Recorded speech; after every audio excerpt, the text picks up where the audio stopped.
Yo, what's going on, everybody? This is a Black Manga Critic. As you can tell, my voice is I lost my voice a little bit, but doesn't really matter. We're doing the stream. That's what we're going to do today. It wouldn't really matter if I did it tomorrow or Sunday. My voice would not be like fully back anyways. All right, so we got to do the stream tonight. I've been looking forward to it. All right, I got my bars. It's going to be hype. It's going to be a hype stream. All right. We got people in. Hey, Dribble Kenshin just came through. Hey, what's good? What's good, Dribble? What's good? Hey, what's up, man? How's it going? I'm chilling. We live. Okay, cool. What's up, everybody? Glad to be here. Shout out to the Black Manga Critic for having this idea. This should be pretty cool right here. Yep. Like I said, anybody want to come through, feel free. If you got bars you want to share, if you got songs you want to share, like if you just want to talk about rap in general, like come through. All right. That's what this stream is about. This stream is about talking about rap, sharing why it's important to us. You know what I mean? Maybe like talking about misconceptions that people have about rap, and maybe ways that, you know, we've already worked towards, or ways that we can start to, use to work towards, like, eliminating those misconceptions about rap music and stuff like that. You know what I mean? Mm-hmm. So, okay. I don't know. Okay. So I had a rap stream a while ago. Let me put the hangout link. Let me put the hangout in the chat, so people want to come through. Remember, you got to be on your laptop. Like it's like I don't know how to set it up so that you can access the hangouts on your phone. I don't know how to do it on my side. You might have to do that on your side. But anyways, all right. If you're gonna try, I would say try on your laptop. All right, because generally it works. If you try it on your phone, you might have some issues. All right, but basically, we're gonna talk about a few things. We're gonna talk about our favorite bars. That may be from my favorite songs. It might not be from my favorite songs. All right, it might not. Right. Like I have. Yeah. You know what I mean? So like I have. I want to say. I have like two right here. Well, I mean, most of these aren't like my favorite. Well, most of these aren't my favorite tracks. Like only like one of them is like for me like a top 5 track. For me. Oh, for real? Yeah, and then the other 4 are just like bars that I'm like, yo, these bars are dope. They just not the top. Right. You know what I mean? Like, cause you could have an album, right? Like just like spoilers. Like one of my bars is from a Lauryn Hill song, but that song is not even like my favorite Lauryn Hill song. You know what I mean? Like on that album. Like so it's interesting. It's interesting. You know what I mean? Interesting. All right. Yeah, I get what you're coming from. Yeah. You know what I mean? So, all right. So, where do you think we should start? Should we start talking about the songs that we love, or should we just generally start talking about maybe like how we got into rap? You know what I mean? How I think we can talk about that. Yeah, that'd be good. I mean, because that kind of give people the time to come into if they want to, and then everybody can share their bars at the same time. I think you want to talk about the favorite rapper too. Like maybe we can talk about that a little bit also. Yeah. I gotta grab my I had like a little book. Like because the last stream I did, we did this, like we talked about like who our top 5 rappers were, and I have them, like I have the list already. I didn't want to like make up another list if I already had it. So what I'm gonna do is I'm gonna be right back. I'm just gonna like I'm gonna cut my my video because I don't really need it. All right, then. All right, I'll keep them entertained. Yeah. Yo, give me 1 sec. Give me 1 sec, because I know exactly where it is. I'll be right back. Oh, okay. What's up, y'all? Dribble Kenshin here. So Black Manga Critic will be back in a few minutes. He has to go get something, as he said. So why don't you guys in the chat let us know who your favorite artist is right now, because we're probably going to get into that pretty soon. Let's see what y'all have here. It's always interesting to see who everybody likes and whatnot. Oh, I see you, Key. What's up, man? I see you. See Professor, he told me in the chat. Appreciate y'all coming out.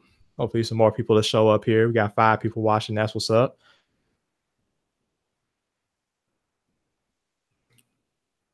What's up, Mugiwara and Nicole? Chance the Rapper. Okay.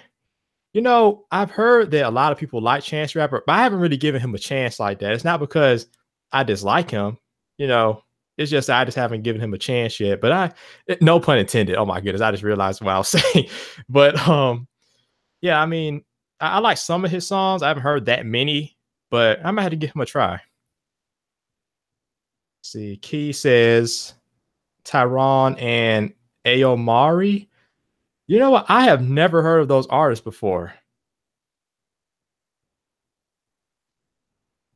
Mugiwara, Nico. Oh, I'm sorry. All right. He was, yeah. I just mispronounced his name really bad, everybody. But Mugiwara Nico.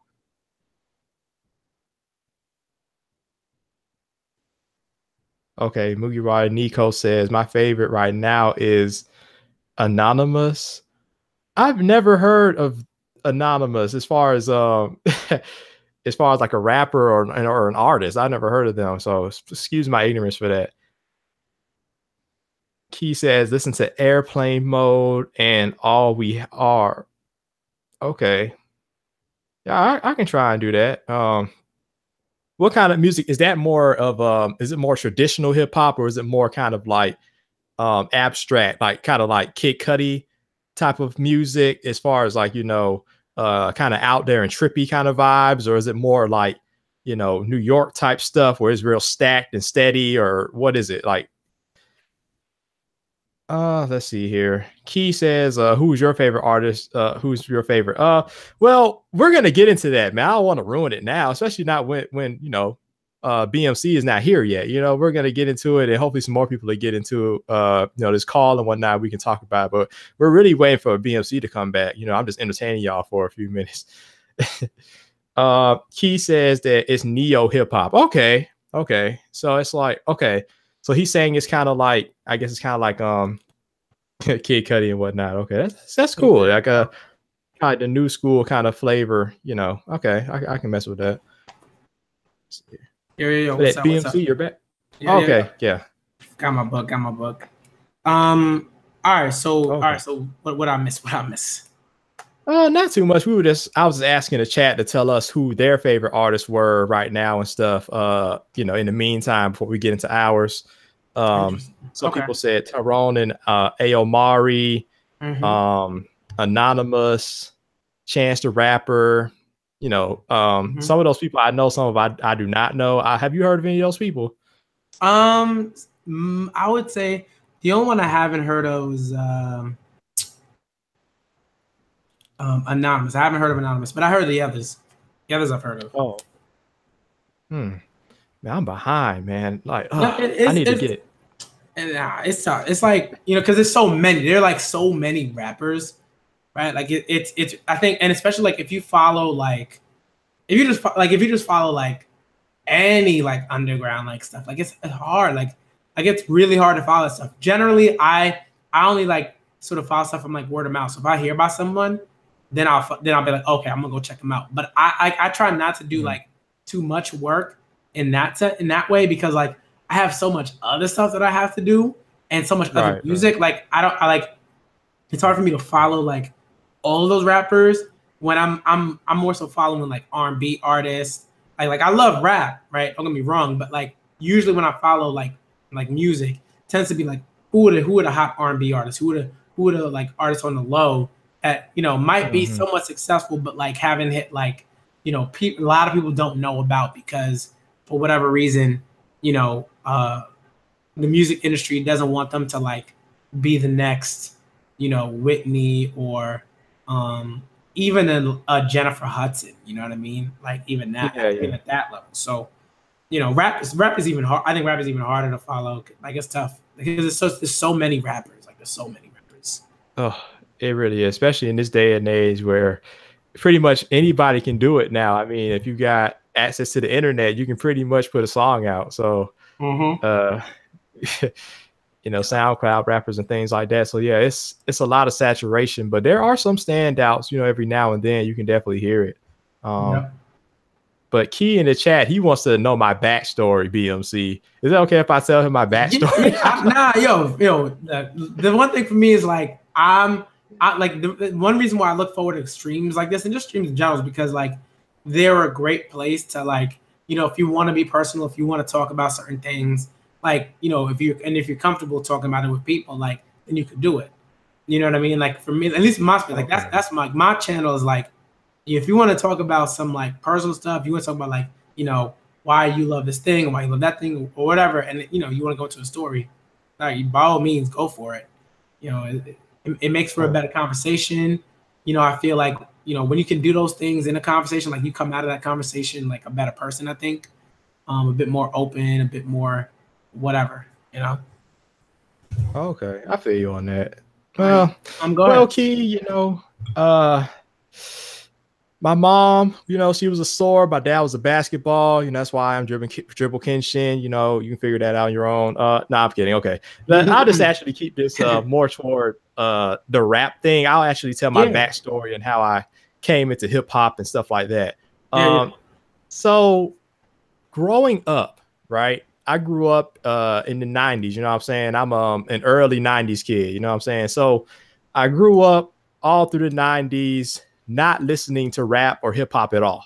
Like that was not anything that was really played in our house at all. My parents, they really liked a lot of old school music, like Earth, Wind and Fire, the Isley Brothers, Lionel Richie, people like that. And then my mom, even more so, she would always have the radio on, and she would have it on like the top 40 stations and stuff. So I used to listen to like Madonna and Rod Stewart and Phil Collins, people like that, So I kind of grew up like that. And then also around that time, Whitney Houston was big as well. There was a lot of Whitney Houston playing that. My sister was a big fan of that. And also Mariah Carey as well. In my opinion, 90s Mariah is the best Mariah, but, we had to go there. But so I grew up listening to that kind of music really initially, Stevie Wonder, stuff like that, right? And so as we moved on toward the late 90s into the 2000s, that's when I really got introduced to hip hop around the year 2000, 2001 and stuff like that. Around the same time Dre dropped 2001. Okay. But I actually did not know about that album at the time, but I just kind of made a joke. But anyway, so basically I had to give my sister a lot of credit here. She was the one who was always listening to the hip hop at this time. And she always had on the station and stuff in the car and whatnot. So, I kind of got abreast to it. And then also, in school and stuff, kind of, being around certain people where they were talking about the music. Because I remember like Nelly was big, Ludacris, Outkast and stuff like that, So, and especially, it depends on where you're at as well. Like, I'm in Georgia, you know what I'm saying? So like, the music and stuff can be different, depending on your region and stuff. But that's kind of how I got initially introduced to it, kind of artists like that. And then I moved on and matriculated through hip hop, just kind of by word of mouth, kind of like how you said. And then also just downloading music, man, and just being a fan, like just really getting in there and listening to stuff and listening to the radio. Then I started to buy albums or listen to albums and stuff like that. And, it's kind of went from there. I don't want to talk all day, but like, how did you start? Like, have you always been into hip hop, or is it just like a new thing in your life? Okay. So when you told your story, like it's so funny because like a lot of that stuff is really similar, right? Like, you either had parents that were really big into that, like into that heavy, or they weren't at all. And they were like, that stuff's the devil. Like, you never listening to that in my house.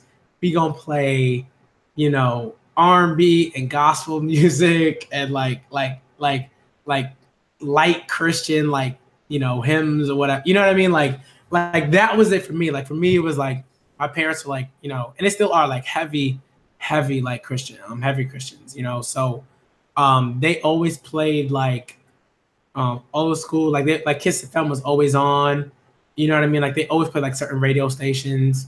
Okay. Like they always play like it was usually R&B, like light kind of R&B, and then gospel like music, stuff like that. So like from early on, like I was introduced to like a lot of like Soda Simple stuff, right? Like I heard a lot of Stevie. I heard a lot of Luther. I heard a lot of Brian McKnight, stuff like that, like song like artists like Whitney, Mariah, you know what I mean, songs like that. And also just like, like Faith Evans, Kirk Franklin, like a lot of that stuff, like a lot of that gospel stuff. And just like even Michael McDonald, like I heard a lot of like, but then I also heard a lot of like just like white like Christian like gospel music, which is really different. Like it's just really different. Like there's like I don't know how to describe it, but it's like when you listen to like black, when you listen to like black like gospel music, it's trying to like light a fire in your soul, you know what I mean?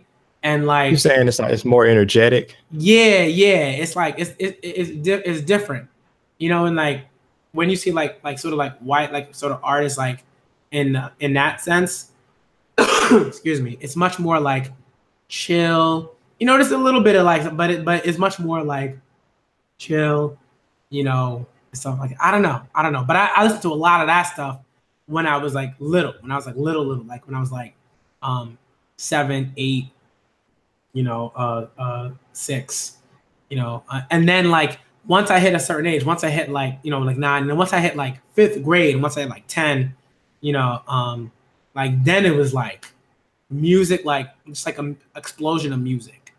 Like it was like I was introduced to so many different things, like especially like in my class, because like we had my 5th grade teacher was like, it was weird because like she was like this like old Italian woman, but she was really like into like music, like she would let and I was like, my school was like I grew up in Hollis, Queens, so like our school was like predominantly like black, Latinx, like West Indian, like all the Caribbean, whatever, right? So she would ask the kids like, okay, like for the graduation, so like right, because you always like sing something during graduation, you got a whole thing set up, and she was like the sort of graduation like person that led everything, and she was like, yo, like you know what, I'm gonna ask the kids like, what do you want to sing?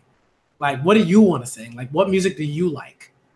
And that was big. And so people were like, yo, we want to sing this song, we want to sing that song, we want to sing Michael Jackson, we want to sing, Aaliyah, we want to sing this song. So we ended up singing so 2 songs for me. Michael Jackson's Heal the World. I'd never heard that song before that. And Maya's Take Me There from the Rugrats soundtrack. And that and I'm featuring on Blackstreet. And that was so important because it was like, yo, like the second I heard both of those songs, I was like, this is so different. Like MJ's like on this side, and like I was like, I gotta hear some more MJ because like this song's cool, but like I feel like there's something else, and like I was like, I gotta listen to more MJ. And then Maya, I was like, I love R&B. I was like, I love R&B. Like, yo, that's it. Oh, we also sung I Believe I Can Fly. We also sung that Sunset. We also had that, and then that was also like, yo, it was R. Kelly's I Believe I Can Fly, Maya's Take Me There featuring Blackstreet, and MJ's Heal the World, and that was like, yo, and I would always hear stuff from other people in the class too, because they be like the girls be singing songs, and they'd be like, what's that song? I'd be like, what's that song? And they'd be like, oh, that's by Aaliyah.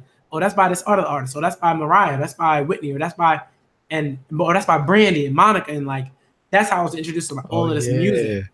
Brandy had a nice little run, man. Yo, Brandy, in the 90s for real. Son, Brandy was incredible. Like I still never say never. Oh, we can't forget about Destiny's Child either. Don't forget about them.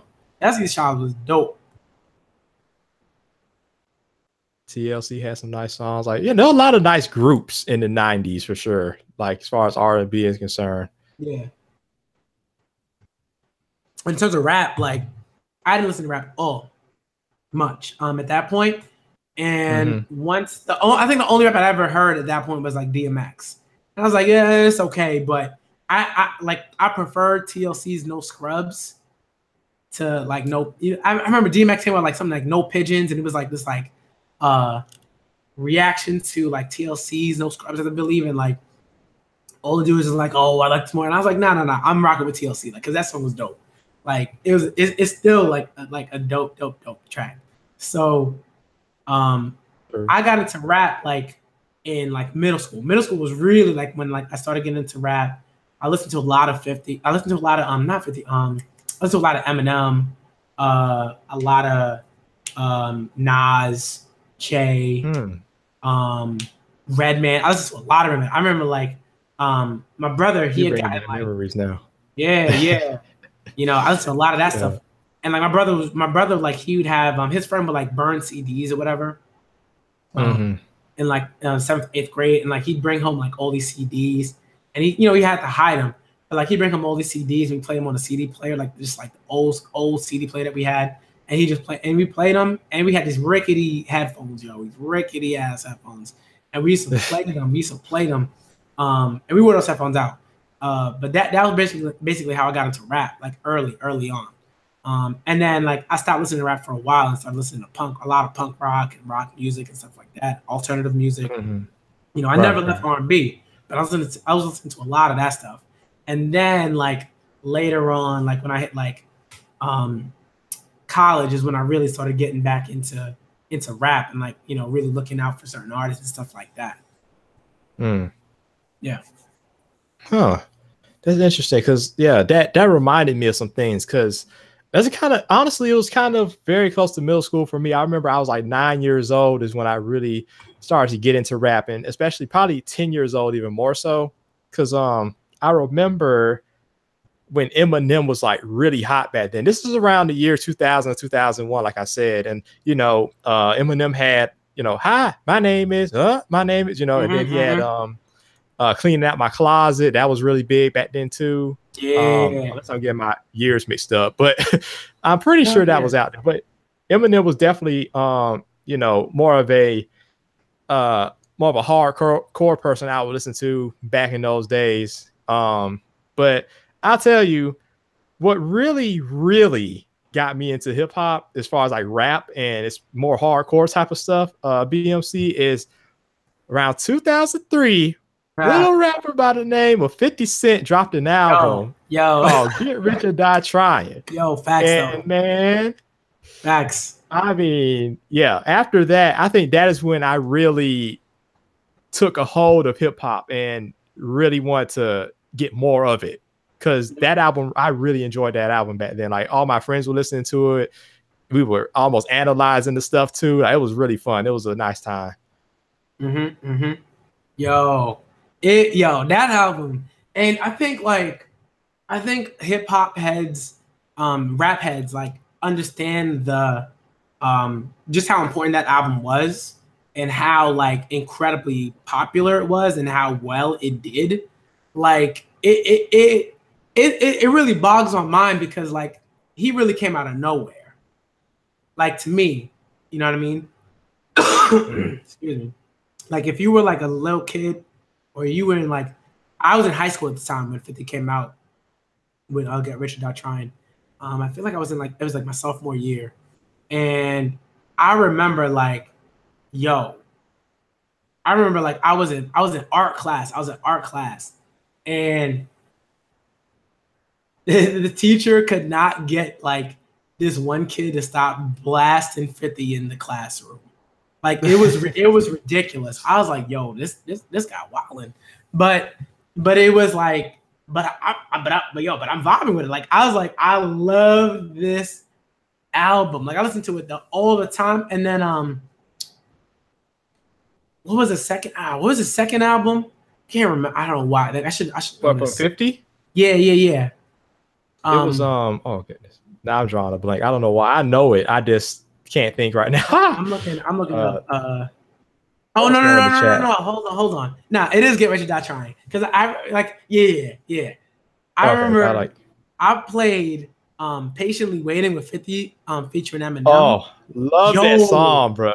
I was like, bro, like I couldn't stop playing that song, man. And M just snapped. He just snapped on that track. Oh my goodness, dude. I was like, yo, hold on. I'm looking at the lyrics right now. Let's just rattle off a few of them.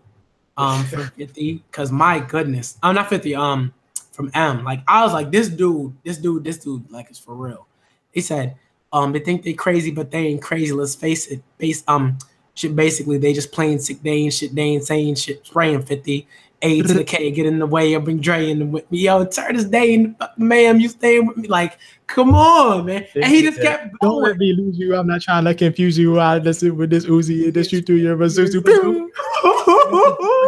You know what's coming. You don't even know, do you? Take some big and some Pac. You mix them up in the pot. Sprinkle a little bit yellow top. What do you got? You got the realest, the illest killers tied up for the night. Yo, that dude went off, bro. Like, I love that song, dog. That's one of my favorite songs for real. that was one of those songs, and I was like, bruh, like, and it's funny because like it's not on my top 5. Like that's an honorable mention though. That's like if I have to like here's like something on the periphery, like that. Those bars are on the periphery because like, my goodness, I was just lyricism. You know what I mean? Because I wasn't living that life. Like I knew dudes that I had friends that was living that life, but like I was definitely not like, you know, running around with an Uzi like shit. Like I wasn't doing none of that. My parents would have kicked me out the house. I wasn't either. You know what I wasn't either. I do but it's something about that appealed to me. Not like not to say that I would want to do that. It's just I don't know, something about the vibe and stuff like that, trying to be hard and stuff like that, I guess. I don't know. It was something about it during those times. Because I guess when, like, you're an adolescent, you kind of have sometimes, like, an identity crisis at times. You got people at school maybe pulling you different ways and stuff like that, So, I don't know. I kind of understood that culture, you know what I'm saying, that they kind of painted out. And, like, I don't know. I don't know. I don't want to get into it, but yeah, I feel you on that because I wasn't into doing that kind of stuff either. Like I was a pretty good kid, so yeah. Now go ahead. What are you gonna say? By the way, 50 Cent's second album is The Massacre. That was just irking me. It just came to mind. My bad. That was also a great album. Oh yeah, but so there were some bumps. All right, I would ask you. So who is your favorite rapper right now? Oh man, I would say it's hard. It's hard because now go ahead. What are you gonna say? Well, I was gonna say, like, to kind of add on to that, how did your favorite rapper kind of, because sometimes you get a new favorite rapper. That happened to me. Like, I'll get into that when it's my turn. But sometimes as you're going through your musical matriculation, sometimes artists change up and you're like, I don't really feel them like that anymore. Then another person comes up and you're like, oh, I like this person. Has that ever kind of happened to you? Has it always been like the same person that's for years and years and years? No, I would say it definitely switched up because like for a long time, I was really rocking with excuse me. I was really rocking with Andre heavy, like, because the whole Outkast thing was like a thing, but then when I got the chance to like do like a sort of like backtrack, like I got to see like his stuff like before like what's that album Stanktopia, I think it's called, right? Like before that came out, and like we had like Aquemini, and I listened to that, I was like, this dude is on some other stuff. I was like, yo, like, cause he like, man, I can't remember the song, but I think it's the first song on Aquemini, I believe. Hold on, look this up. Aquemini. Like as you're looking at it, you know what? Growing up, and it's crazy. I live in Atlanta, so that's where Outkast, that's their base. So I was never really into Outkast like that. Like I never heard an Outkast album until, man, maybe a couple of years ago, honestly. And that was just kind of all the hits album. But back in the day, all I heard from them was like singles. Anything that was on the radio, I heard that. But other than that, I didn't know. Like I heard Rosa Parks, I heard Miss Jackson, and songs like that. But other than Bombs Over Baghdad and things of that nature. But I never really dove into their albums. I don't know. Nah, it's like you like.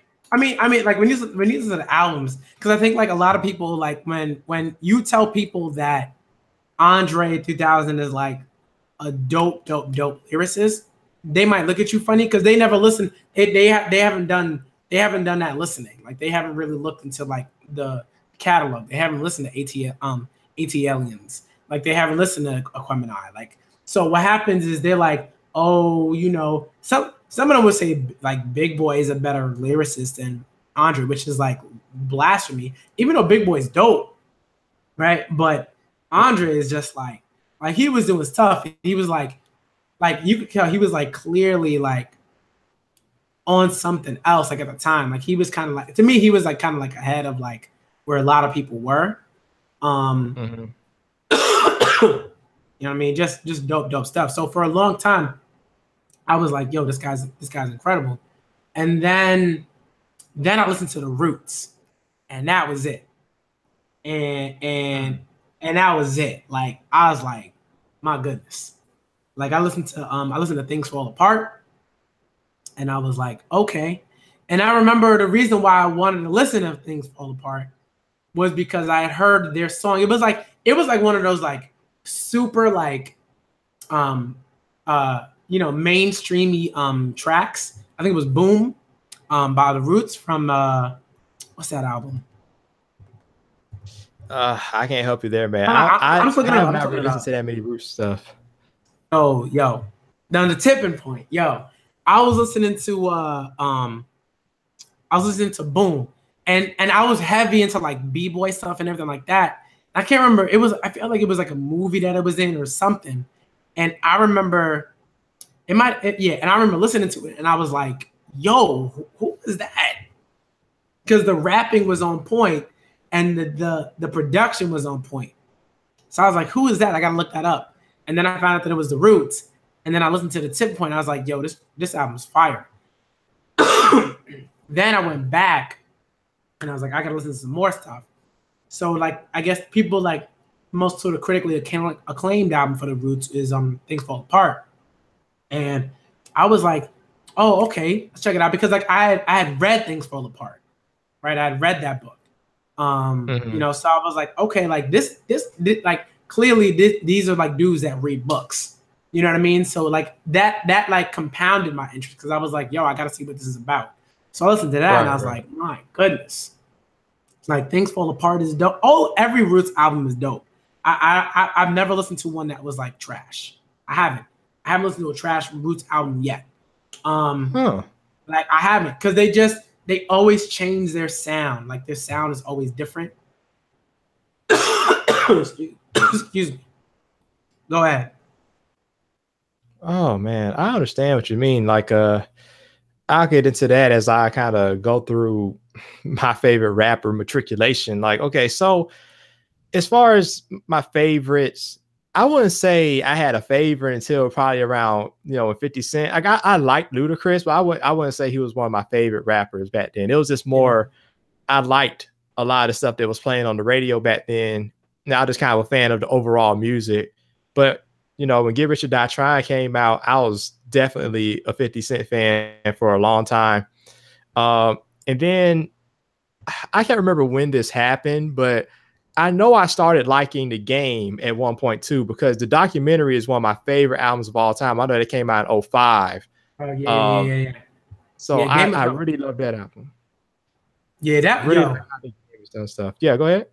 That came out of nowhere. Like A Game was like another. He just was another artist that just came out. Like to me, he came out of nowhere, and I was like, this guy. I was like, this guy's not bad. This guy's not bad. All right. I listened to him a lot too. Yeah. Yeah. So like then after that, I don't know. I can't really remember right now, but I just know this for sure. There was maybe a lull period there, but I was still listening to like a lot of music. I was listening to different type of mixtapes and things of that nature. So around 2008, 2009 is, well, actually, no. Before this, because I'm really trying to think about this because this is important. Okay. So, because Lupe Fiasco is in there. All right.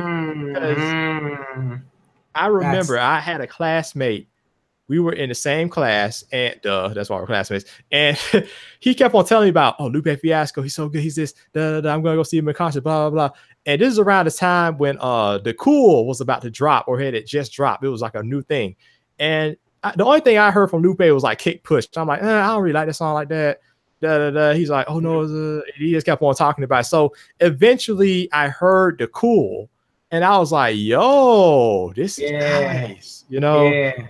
And so, then there was some period down there too, Kanye West. I was like, oh, that's what happened. Yeah, Kanye dropped in 2004, The College Dropout, and I started liking Kanye a lot too. There's a story that goes along that with that too, but I ain't gonna get into it right now. It's gonna take too long. But yeah, Lupe was big for me for a while, and it's crazy because, man, like I really enjoyed Lupe for a long time, but then he started to switch his style up some, and he just wasn't the same artist to me. So I kind of had to let him go. Sad, so sorry. But yeah, then after some other time happened, I got into Gucci Mane heavy, bruh. Like 2008, 2009, Gucci Mane. Like I was downloading all the mixtapes, like all that stuff, man. And that carried me for a while, So after that, I kind of got into Kendrick Lamar. This is around the time when Look Out for Detox dropped. And one of my friends was telling him about him and stuff, because one of my friends is a huge music head. He knows a lot about that stuff. So he always be telling me about stuff anyway. So yeah, I got to Kendrick. Then later I kind of got to J. Cole a little bit. And that's kind of where I've been for a while now. I've been like on the Kendrick bandwagon for a long time. And, I like J. Cole as well, but it's like, there are other artists that I like it too, because Kid Cudi was there for me for a long time. Like he helped me get through like my freshman year of college in 2009. He helped me get through that with his first album, Man on the Moon, The End of Day. Yo, Man on the Moon, yo.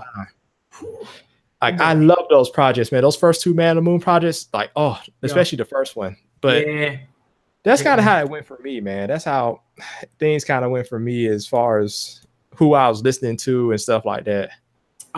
So who would you say is your favorite rapper right now? Like, would you say it's like if you had to choose, right? Like you don't obviously you're not stuck with this choice, right? It's just like right now, like if you had to say, okay, like here's a name I'm putting out there, that's it, and then to tomorrow I'll pick somebody else. You know what I mean? Yeah. Honestly, I've been going back and forth with Kendrick and J. Cole. I'll definitely say when Kendrick dropped his last album, right? And J. Cole still had For Your Eyes Only out. I was like, oh yeah, Kendrick all the way. You know what I'm saying? But then J. Cole dropped KOD, and I love that album. And so he kind of inched out Kendrick a little bit. And I was kind of talking to somebody about this in real life. Like, to me, I love Kendrick, you know what I'm saying? But I feel like J. Cole in certain instances is more relatable to me, because he talks about a lot of stuff that I've been through, that I've experienced, But at the same time, Kendrick has a very unique kind of fire to him, that I can't get past. So I gotta go with Kendrick. I probably could listen to more Kendrick Lamar projects, just back to back to back on repeat than I could J. Cole projects, but that's just me. Got you. Okay, so Key already know what it is. Black Thought, right? Nah, I can't even. It's just like and I'll tell you why. Give me a sec.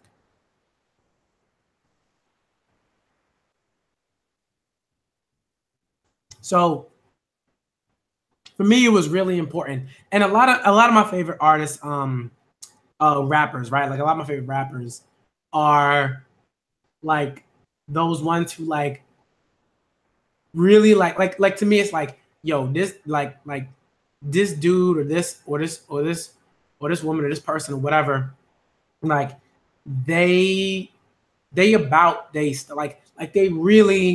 aware, like they're aware of stuff that's going on, they're aware of like the knowledge that's out there, that like they read books, you know what I mean? And I mean, it's like, to me, that was really important, because it was like, anytime I'd point like someone was like, oh, I'm not really into rap like that. I don't know. They were some of the same things. The first thing I would tell them is that you don't have to be into like certain types of music if you don't want to, but you gotta understand there's just like there's like different like there's different just like types of rap, and no like sort of like no type of rap is like worse than like other types of rap or anything like that. It's more like it's more about the content, right? So like you could have like like trap music that like is just hype, but it doesn't like do the whole misogyny thing, right? Like you could have hype trap music. You could just like it's like super cool, dope, right? Some of the stuff that T.I. was putting out, early on when he came through and like, you know what I mean? Which is really different from like some of the other trap stuff that's out, right? More recently. Yeah. You know what I mean? So for me, like Thought is like he's always pushing. He's like, yo, I read, I'm aware of stuff that's going on. I know what's happening. And he's always trying to like, yo, here are these little things. Like, this is important. You should check that out. That's important. You should check that out. So yeah. So I'm always listening to this stuff, and I'm like, yo, this guy on it. You know what I mean? And I think like people gotta understand like it's okay to be like, hey, you can like this stuff, you can like that stuff, and you can still be like book smart. You can still be like, hey, I want to or not, right? Like it's not people that listen to rap music aren't stupid. Also, yo, Ty, what's good? What's good? Yo, what's up, y'all? What's up? What's going on? We talking rap. All right, cool. Yeah, I'm listening in. All right, cool. All right, yeah, that's in tight. I'm in the truck right now, so I got my mic muted because I don't want too much background noise in your stream. Got you. Okay, thanks for that. But like for me, like Thought is like my favorite. Because he's always just putting down like spitting like facts. I gotta admit though, man, I've never heard any of that music before, but I might have to check it out though. It sounds kind of interesting. Okay, so this is just like one of the he recently put out a track, well not a track, but like an EP. It's called Through Streams of Thought Volume 1. So he's gonna come out with some other stuff definitely. But this is one track 215, which is, and he's from Philly, so like that's a Philly area code. So like so it's basically him sort of like going like it's called Streams of Thought, right? And it's like it's like a double entendre there because it's like stream of consciousness, like thinking, but also like his name is Black Thought, and he's like, and it's like a streamed like thing because of the music and everything like that. So it's so that's just it. There's even a title, right? So 215 is dope. I'm just gonna like spit just some stuff.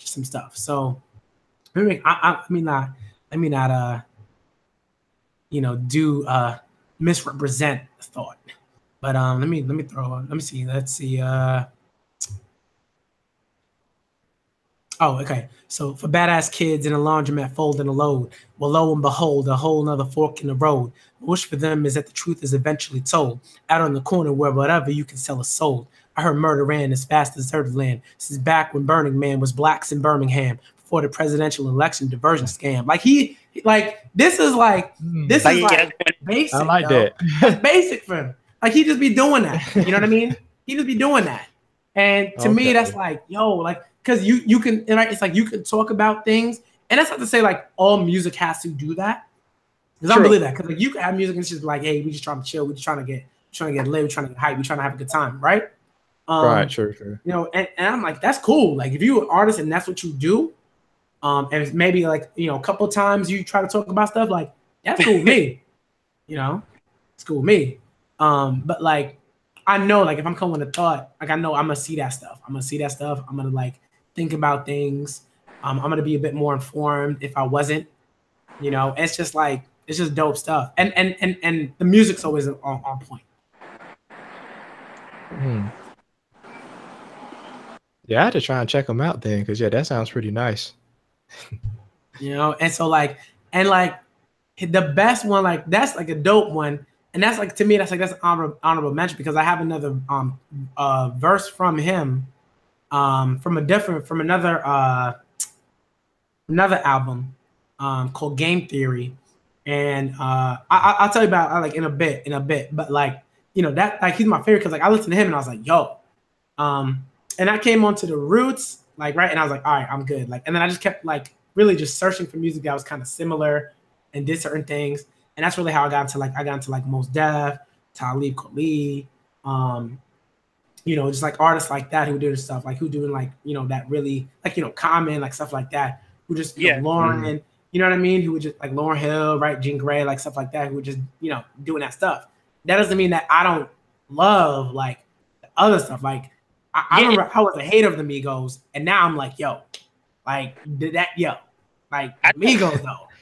I don't hate on them, but I really the only song it is that I really like is Versace. Like that's the only song to me where they killed it. They might have had another song with a good beat and a decent hook. I was like, all right, but Versace was the Versace Medusa head only. Like that was the joint right there. Like that was hyping, and Drake hyped it up more. But they about some party stuff or whatever. Well, but yeah. Did you listen to the Cardi album at all, Ty? Yeah, but not for nothing. That's the song I hated the most. Like I would like the beat. I came through. Yo. I came through drip. Like, come on, really? I love that song, man. I know, I don't know why, but it's like it's weird because like I like the first half of the Cardi album. I'm like, I rock with that. I rock with the heavy. I rate her album highly. Like I think she went. You know what? When I heard Nas' album, I'm like, yo, this is the best album I heard since Cardi's album. Cardi is bad because of her past. People won't, and because she's a girl too. People won't rate her accordingly. They'll take points off. Like, oh, well, she used to be a stripper, so I'm gonna act like this is trash. You know what I mean? I'm not gonna, you know what I mean? Like to me, Cardi album was better than J. Cole album, from what I heard. As far as like quality good songs, I just don't like that Offset song. That Offset song was like. But here's the thing: it wasn't trash, but it was like you know what I mean? Like I felt like out of a 10, that song was like a 4.5 or something. It's like I think other songs was better. Like I like it like that song. The Be Careful With Me. She had a bunch of the other joint. This is for my nasty. Turn the yeah. Bug. Like she was going in and stuff. And what I like about her too was that she kept it like. Unfortunately, you know, she one raps about. She used to be a stripper and stuff like that. She's not gonna rap about what Beyonce's rapping about. She's not gonna be rapping. She's gonna be rapping about that stuff from her hood where she's from. And that's what she's doing. And if you notice, Cardi did it so good that Nicki Minaj got a song. I think it's called Rich Sex. Nicki used to rap about that same nasty stuff. That's kind of how she got on. And it's like she dropped her 2 songs trying to blow Cardi out. That didn't work, and now she's back with her nasty stuff like that. That song Nicki, that sounds like an old Nicki song. So Cardi B got Nicki on her like trying harder and stuff, which is cool. No, yeah, definitely. You know what I mean? Because it's like Cardi's like one of those artists where it's like you can like create, you know, not even necessarily create your own lane, but like you can be in that particular lane and that's fine. And like she came with this album and like album is dope. Like it's a dope album. I remember like when it first came out, I was like, all right, I'm gonna download them and see what it's about. And you know, I was expecting all right, it might be all right. Right? I was like, I might like maybe two or 3 tracks. I'm like, yo, I like 7. Like how many songs did it have on it? Like 14, I think.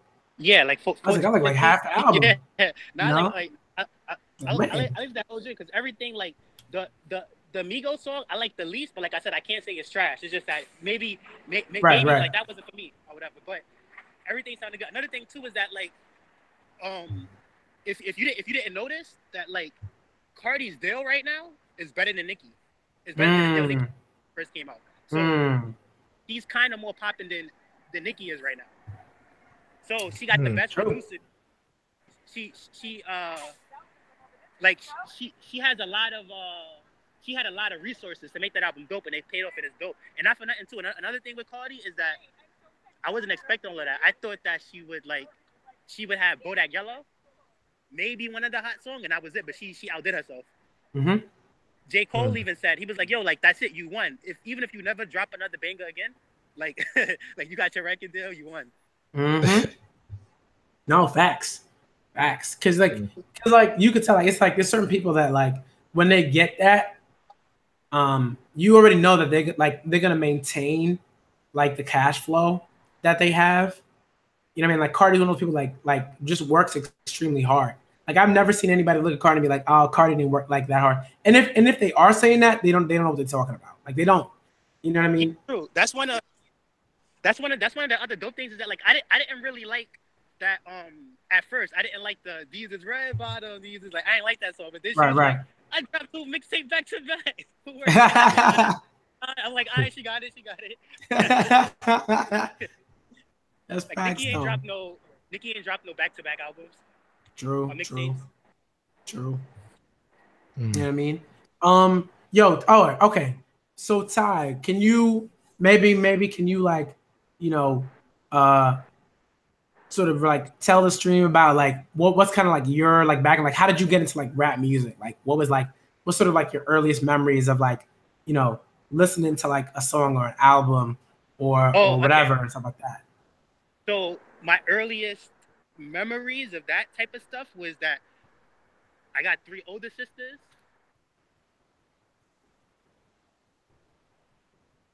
And stuff, and they had the albums. So when they would play it, I'd be around, I hear it, or whatever, and you know, hear it and be like, oh, this is dope. So like one of the first artists I felt that way about was Jay-Z, because I had his Blueprint too. It was the joint with the Hard Knock Life on it. Yep. And all those songs. And I'm like, yo, this is dope right here. So that's like my earliest memories of a hip hop album with Jay-Z. He's in my top 5. And another thing too is that not so much with Jay-Z's album. Like I didn't really have those thoughts about his albums, but I do know that like after that, if I would hear like a Busta Rhymes song or something like that, or I would hear other songs, I'd be like, yo, this is dope. But if he said this instead of saying that, it would actually be more dope. So Got you. Sometimes I like listen to the beat and be making my own song off it and stuff like that or whatever. Just like doing that a lot. I wasn't rapping or whatever. Like I probably didn't start rapping until like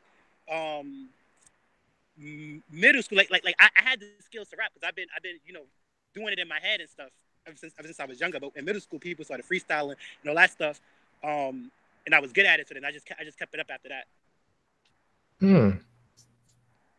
And for the people who do say like, oh, like you got lyrics or whatever, it's probably because of that. Because I started off on some like, you know, how could I make this better, or what could he like? Of course, the song is dope already, but you know, like, oh, like, all right, this says, because that happens sometimes. You ever feel that way, that like you hear a song and the rapper says something, but you could make what he says make more sense and still make it rhyme better?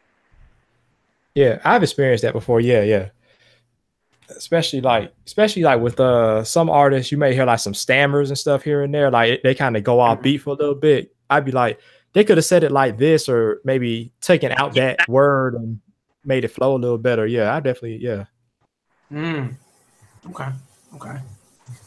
Interesting. And the hip hop that I like is that like I like talent, and that's not to say that the Migos don't got talent, because they was talented to make Versace, and they was still talented to make you like drip, but like you could tell Jay-Z had talent on the Blueprint too, and like another recent thing about this is you heard the Kanye. No, this was on Nas album. You know the song that it's Nas, Kanye, and Bruno Mars, I think. No, is it Bruno Mars? No, in the Dream. So it's Nas, Kanye, and the Dream. You heard that song? I haven't heard it yet. But what's the name of the song? I forget, because it wasn't one of my favorite songs. It's like I kind of like it. I kind of give it like a 6, maybe a 6.5. But that's not me really liking the song. A 6.5. Okay. All right. The song is dope. Like I like the beat, but Kanye's singing on it with auto-tune, and then the Dream is singing on it with auto-tune, and that wasn't the Dream's best auto-tune singing, and that wasn't Kanye's. Kanye don't even got a singing voice, to be honest. You know what I mean? So right.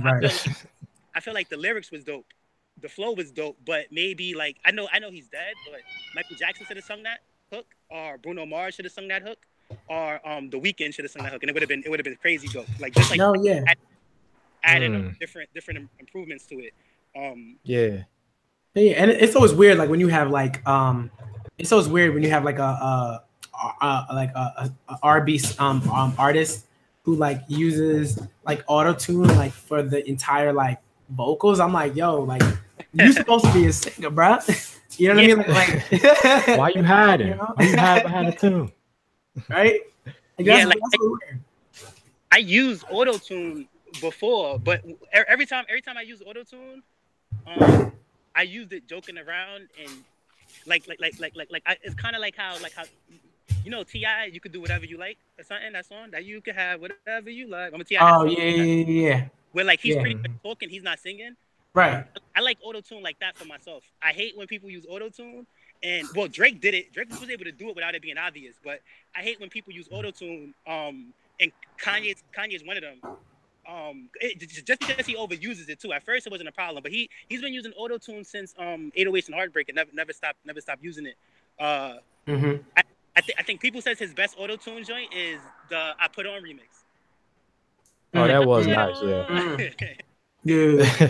Yeah, he had the bars, but like I hate when people use auto-tune to act like they have this magnificent singing voice that they don't really have. I hate that. True. Nah, I agree. The thing is though, every artist uses auto-tune. Now it may not sound like you know that kind, but auto-tune is just, you know, basically it's audio engineering. Like pretty much every artist has their vocals engineered, you know, to make them sound better, you know, better or whatever. Yeah. But the problem with that I see with that is that right now, especially right now, like it's pretty much the standard. Like it's being overused right now. And the crazy thing about it, you know what auto-tune is? If y'all know about Naruto, auto-tune is like the Rinnegan. Like you use that joint and you're broken. It's like that's it. You know what I mean? So it's like you go from being a one of those trash fighter ninjas to like now you an elite member of the Akatsuki because you got auto-tune on. But I definitely agree though. I feel like it's been overused, and that's why I like when people don't use auto-tune. Like for example, like Made in Tokyo. I don't know if you guys know him. Yep. He's one of the more new rappers. He don't really use auto-tune like that. He's kind of been experimenting with it a little bit lately, but a lot of his other projects weren't like that. And to me, that really made him stand out a lot more as an artist because he sounded different than everybody else. Yeah, exactly. And standing out, that's what helped 6ix9ine. He stood out so much with his rainbow hair. Like you don't have to do what he did, but it's like you stand out somehow. And auto-tune is so crazy that like if y'all ever heard that song, and I like the song, that Blame It on the Goose, got you feeling loose. I think that's the Jamie Payne. Yeah. Is that T-Pain or is that Jamie? Yeah, T-Pain. I think it's both of them. Yeah. Blame it on alcohol. Yeah. But when I hear the song, and maybe when y'all hear the song too, it just sounds like T-Pain. You can't really tell Jamie Foxx and T-Pain voice apart unless you really listening, trying to figure out like whose voice is what. So that's what auto-tune does. That's true. It makes your voice sound too much identical to somebody else, which is giving you more talent than you really have. Because at the same time with the Blueprint album, a lot of the dope albums, a lot of the dope classic albums, your voice was part of that. So those artists, they got good voices and stuff. That like it makes people believe them. It's a nice sounding voice. So auto-tune is just taking your trash voice and it's making it like, you know, nice and stuff so that people can relate to it and stuff. Which is good. The thing is that like, you know, I'm not mad at anybody. Like I understand that some people don't have that type of talent. And I got a nice voice, but I'm blessed to have a nice rapping voice. You know what I mean? So I get it. You know what I mean? Do make yourself better how you can and make music. But in terms of like finding out who's making the best music and like what's innovative and what's not, I think that auto-tune like isn't like it's kind of it's too much of it's like a buff. It's like a crazy buff. Like I'm making a mixtape and none of the songs will have auto-tune on it. Not even the girl singing on my mixtape will have auto-tune on it and stuff because I want real talent there. I don't want no amped up stuff. No, yeah. I feel you on that though. You know, because like for me, like, you know, T-Pain kind of fell into that, right? Like when he came out first, he wasn't using auto like that. Like he was like he could sing, you know what I mean? Like he could like go into the studio, throw out vocals, and it was cool. Like, and then like he just like heavy into the auto tune, you know, and it was like, all right, like some of this stuff is cool, but then it just got like too much. See, look, what happened is that it limited him. That was all he could do. He couldn't do anything else. But now that's a good point. But I will say that during that time period, I think it was okay for him because he kind of pioneered that sound, that whole type of thing.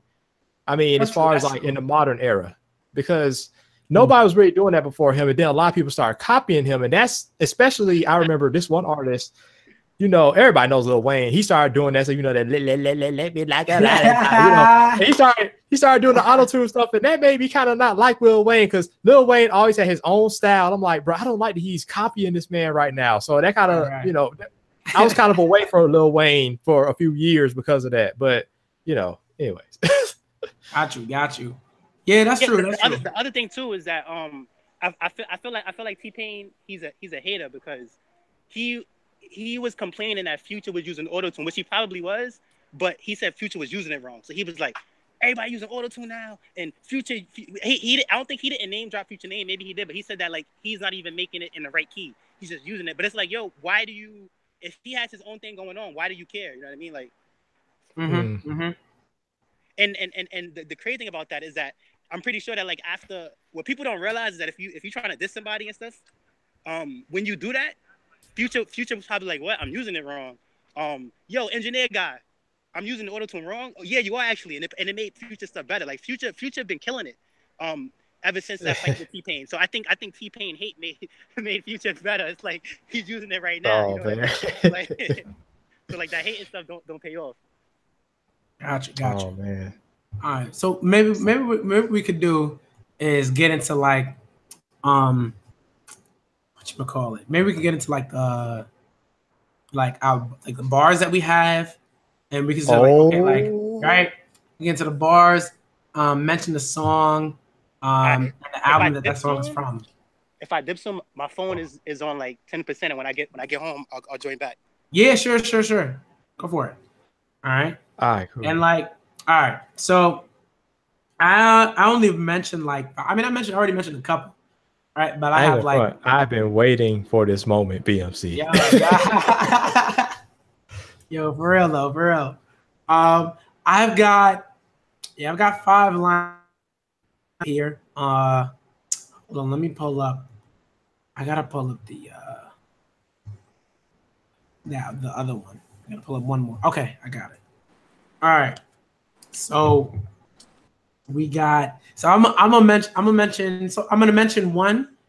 Now I'm gonna mention the album and like the song and the album. So I'm gonna mention the song and the album that it comes from, and then I'm gonna like go through the bars that I think are like dope.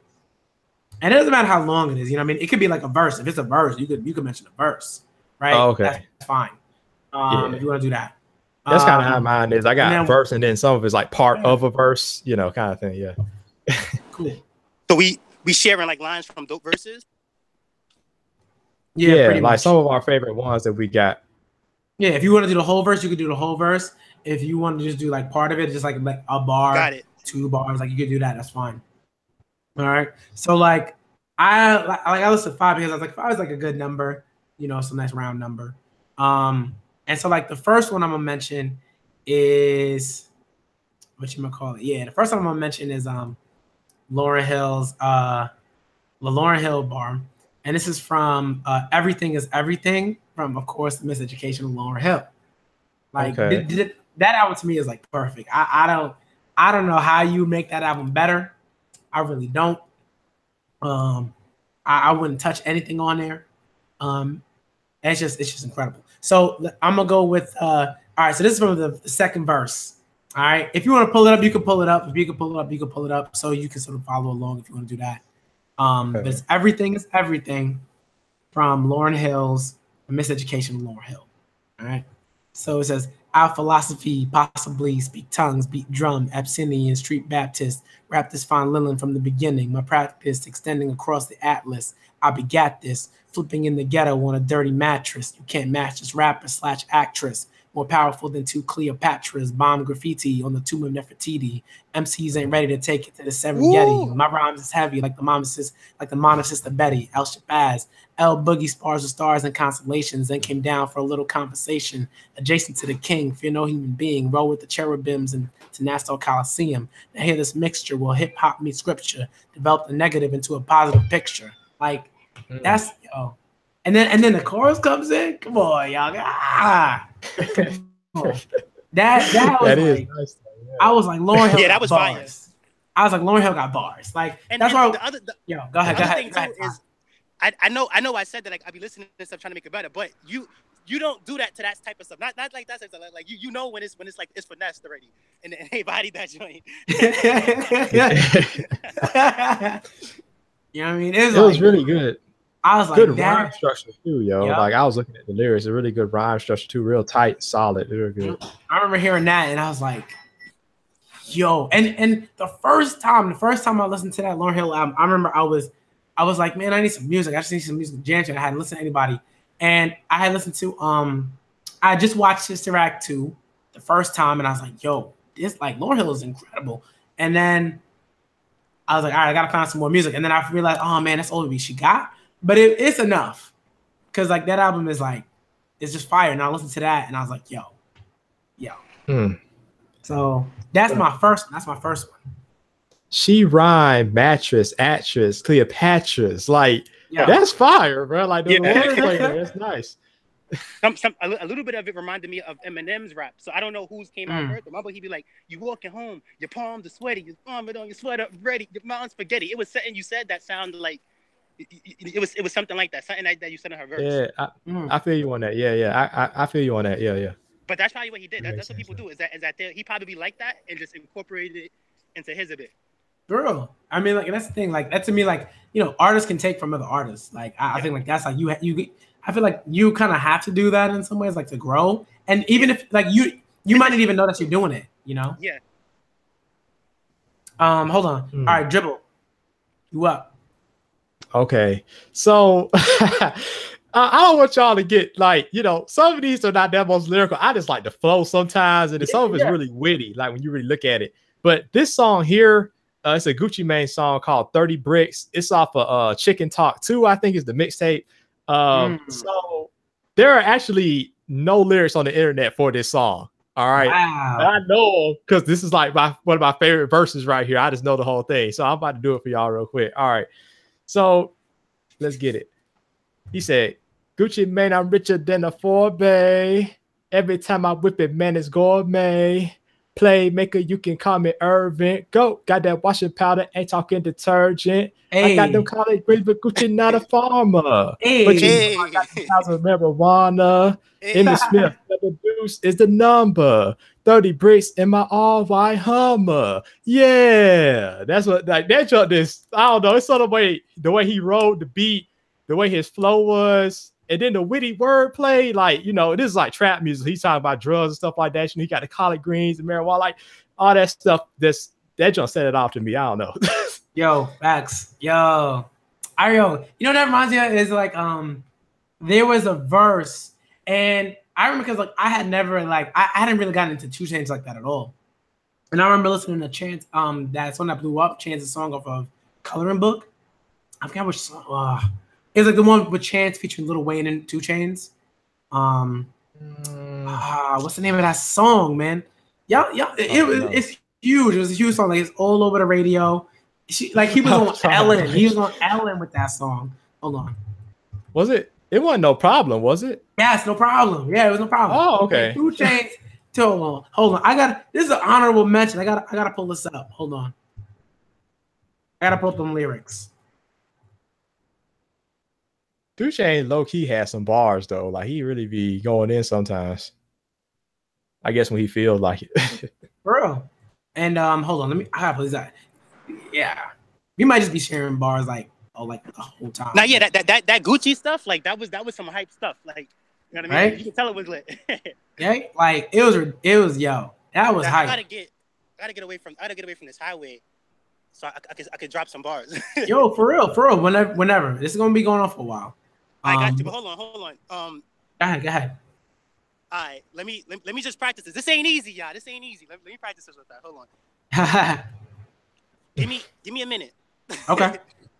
All right, then. So, this is a 2 Chainz song, and of his verse, I was like, this guy is dope. He's like, UOP Pablo, take your shirt off, wave around your head like a helicopter. I ain't put enough weed in the blunt. All you do is smoke tobacco. Where the hell you get them from? He used to say he ain't made them. My niggas chasing bounty hunters. Ain't getting chased by the baby mamas. My first tat was on my stomach. I got a pocket full of money and my mind full of ideas. Some of this shit might sound weird. Instead of Maybach, look like it came out of IKEA. Run shit like diarrhea. big yacht, no power steering. Captain. I'm high, Captain. I'm so high. Me and God dapping. Like it is like this is my blessing. This is my passion. School of hard knocks. I took night classes, and I was like, oh, yo, that last one, like it could have been corny. It could have been real corny, but he made like the night classes, like that's like I mess with that line because when I was in high school, I took night classes. Like I had to take night classes because I was always cutting gym for whatever reason. Like, I was just like I was always cutting gym. I was like so I had to take night class for gym, and it was cool because it was like I could just do whatever there. Sometimes play basketball, sometimes play whatever. So I might mess up. That. Go ahead, man. Go ahead. But I'm ready. All right.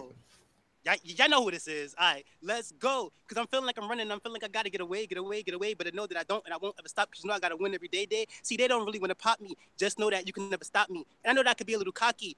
You ain't never going to stop me. Every time I come, nigga, got to set it. Then I got to go. Then I got to get it. Then I got to blow. Then I got to shut it. Little thing that nigga think he's doing because about it. And I got to murder everything and anything. Got to do a lot of things with a boom, bada, bang. Got to make clear to a bunch of niggas that always running. Busta Rhymes? Yeah, he murdered. Yeah, I thought so. Yeah, that's that Busta Rhymes. Look at me now. Yep. What I could do from it. Yo, and Busta got bars like back. Yo, if you listen to like his old stuff, like he got bars. Like he was legit. Like he's legit.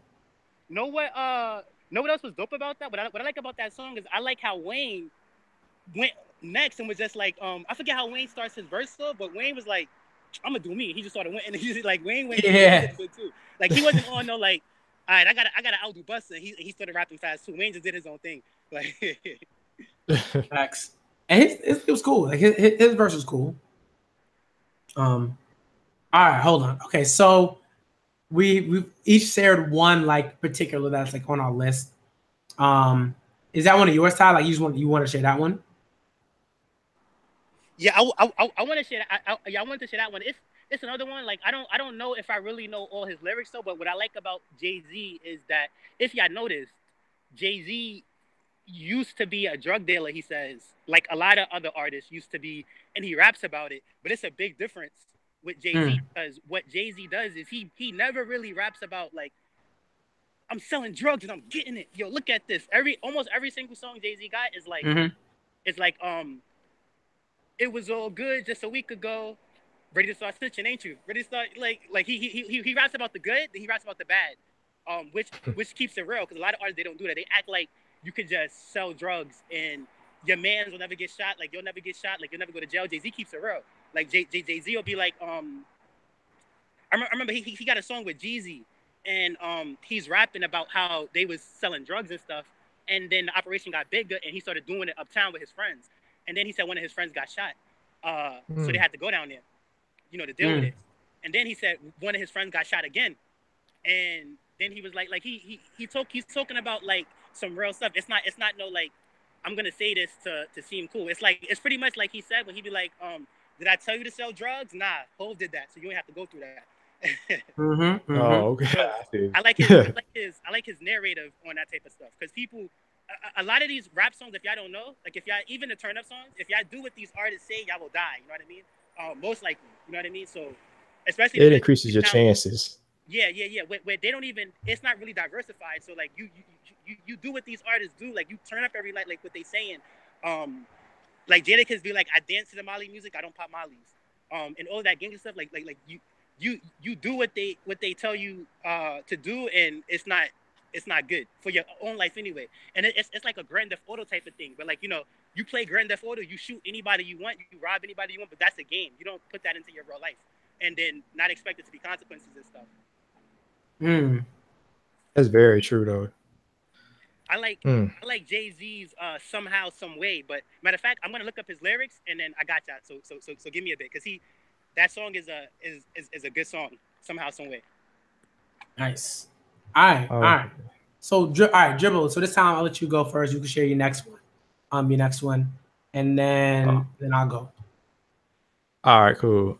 So this next one is gonna be from a song called Standing Ovation by Young Jeezy, from his first album, Thug Motivation 101. And pretty much the whole last verse I just love on this song. I'll kind of maybe tell you guys why a little bit after I rap it, but hopefully I can do this justice. I may try to do a few ad libs here and there because, you know, Jeezy got the chill, hey, you know, all that stuff, you know. But anyway, let's get it. All right. The game flows through my veins, man. I can't understand it. Infatuation with the birds. I watch Animal Planet. Ha ha. My life's a special picture. It doubly digital. Tree razor in the scale. Live was digital. Calculate my every step. I'm a mathematician. Make them pigeons disappear. I'm a magician. Yeah. 30 cal rubber bands in the shoebox. Run 100 grand watching Madlock. Hey. Got it. Out of truck though. Like the bread people. I got a 6 cents. I stat dead people. That's right. I'm talking Grants to Jackson. Swear it took a whole hour just to count the Jacksons. Hey, this is more than words. This is more than rap. This is the streets. I am the trap. Hey. Standing ovation. Standing ovation. So that's it right there. But it's just the wordplay, bro. Like, this is another kind of, you know, trap music, talking about drug dealing and stuff. You know, he's infatuated with the birds. You know, that's like, you know, slaying for drugs and stuff like that. You know, I watch Animal Planet. You know what I'm saying? It's making that correlation. Then the one that really got me, it's crazy. I listened to this song so many times, right? And I never understood that I got a 6 cents. I stat dead people, right? And then the next time he said, I'm talking Grants and Jackson, so it took a whole hours as accounts of Jackson. I was like, oh, he's saying I stack money. I get it. Okay, I stat dead people. I stat, you know, the dead people on the dollar bills. You know what I'm saying? Like, it's kind of like, you know, I know Ty, you don't like Migos, but it's kind of like that song they got, you know, Count Up the Deads. You know, that's what they're talking about, count up the money. So yeah, that jump, I don't know. That whole thing right there, that gets me every time. I don't know. Nah, that's dope. That's dope. I really like that one. I really like that one. Yeah, Jeezy, another one. Like, he just like I feel like one of the most like the things with like rappers is like they have this a natural like vocal talent. Like they just have like a voice that can kind of cut through you in a way. You know what I mean? It like even if you might think, oh, I'm not really trying to like this or that or whatever, you like, but they just have like the voice has like a quality about it. Right, you know? yeah. Like Jesus is like one of those rappers, like his voice has a very distinct quality about it. And like you just can't help but be like, hey, like you know what I mean? Like it's just high. Like you already know. You know what I mean? I feel you on that. Yeah. That is true. I think 2 Chainz is like that too. You know, the way he raps sometimes kind of makes it more appealing. Yeah. Like his. Just dope. All right, hold on. Let me pull up my second one. All right. So the second one is gonna be a little bit different. It is, let's see, the artist formerly known as Mos Def. Okay. Give me 1 sec. I don't know why my computer's being weird with this. Close some of these tabs. Some of these genius tabs. I don't know why it's being weird. Sorry about that.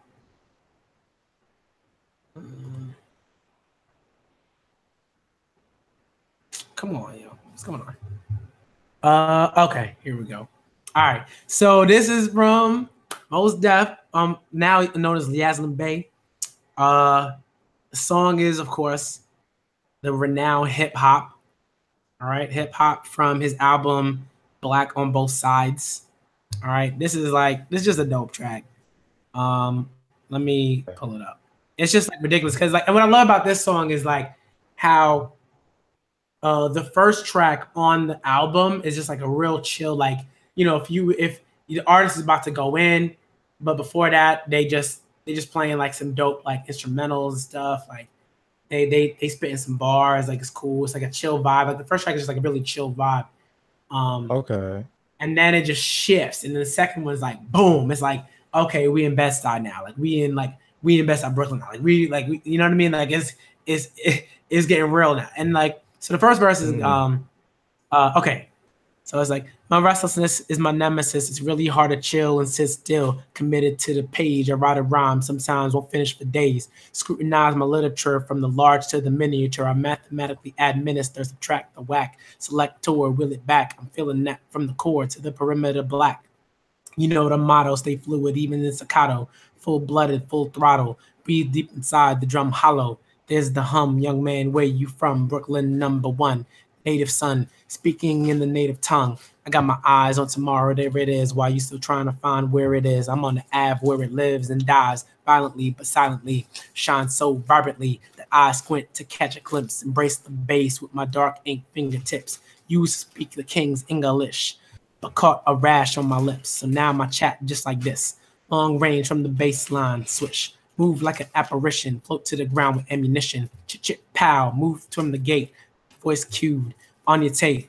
Putting food on your plate. Many crews can relate. Who choosing your fate. You went from picking cotton to chain gang line chopping to bebopping, the hip hopping. Blues people got the chip sock option. Invisible man got the whole world watching. And it could just go on and on. This is really long, but it's like that, that's just most deaf. You know what I mean? Yeah, most Def can flow. Like he got really good. He's really good. You know, like that's like I was like, man. And it's just like the album is just dope. The album is just super, it's just fire. But like I like how he really paints a picture too with his words. Like you can, it's like you're almost there with him, like for real. Yeah. That's important to me. Like not every song has to do that, obviously. You know, because I think like that limits like your musical sort of scope. You know, like it limits what you can listen to, what you feel like you can vibe to, and what you can like. But to me, like that's really important. Like it's important to me, like when it happens, like when you get that picture painted, and the lyricism is on point, right? Then it's like, man, you know. So generally, most of the bars that I'm gonna share like do that. Some more than others, but it's important. It's important. You know? Yeah, I definitely agree. Like, I think storytell raps definitely have a place, but I definitely feel you on that.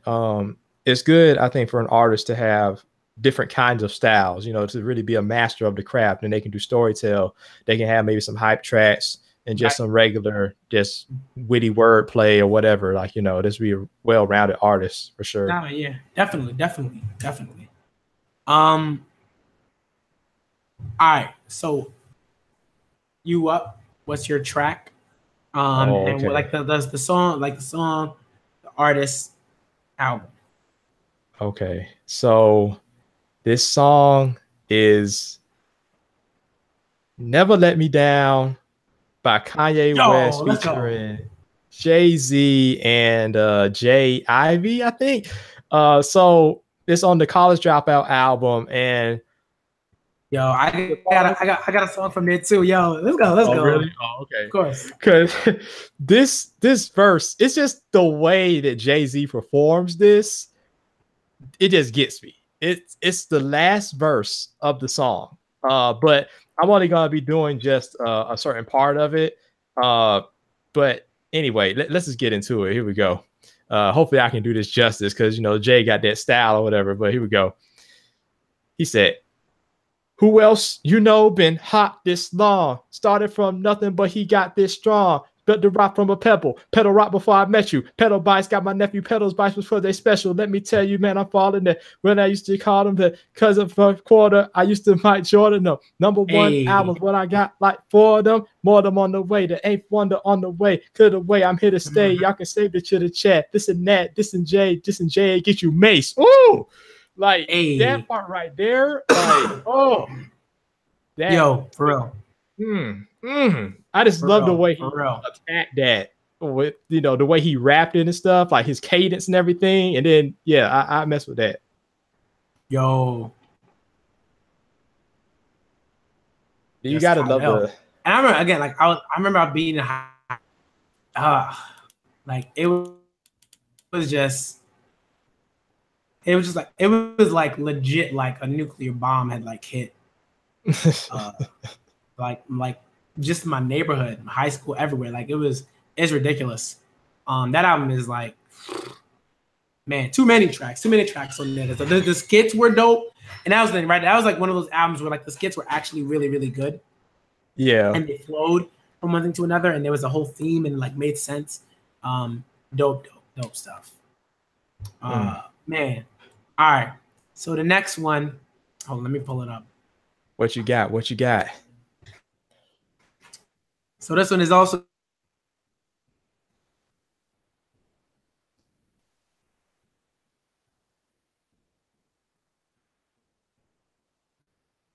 all right. Website. It's from this song, 2 Words.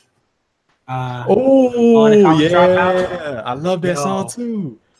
Yo, it's just too much because it's like they really going in using 2 words. You know what I mean? Like it's like they like. I'm like, yo, there's too much talent in this world, man. Too much talent in this world. So Moses, I mean, Kanye is great too, but Moses was like, my goodness, like he just, man. So it goes, 2 words, United States, no love, no breaks, low brow, high stakes, crack smoke, black folks, Big Macs, fat folks, ecstasy capsules, presidential scandals, everybody move. 2 words, most deaf, K West, hot shit, calm down, get back, ghetto people got this, game pone lock shit, gun pone cock shit, we won't stop shit, everybody move. 2 words, BK, New York, best I work, I'm too harsh, too hungry, too many, that's why. These streets, no game, can't bowl, don't play, heavy traffic, 1 lane, everybody move. 2 words, most deaf, blackjack, hot shit, calm down, get back, ghetto people got this, game pone lock, gun pone cock, we won't stop, everybody move. It's like, yo, that and kind of just the production on that, I was like, oh my Lord. I was like, this is too much. Like, this album is too much. They did a great job on that song. Like, man. Oh my goodness. You know what I mean? It's like the way I'm glad you brought the production, because the way it was produced, it had that real gritty, kind of grungy kind of vibe to it. It's like you really in the streets, you know what I'm saying? Like he said, we in the streets and get your mail. In these 2 places you end up either dead or in jail, so nowhere to go. Yo. And then on some of the vocals, they put like, it's kind of like they had like a paper towel tube over their lips and they were rapping it like 2 words, United States, yo, like this, the way that I think they added to it a little bit, just that little effect or whatever. Like, I don't know. Just dope. Just dope. Man. What an album. Like, what an album.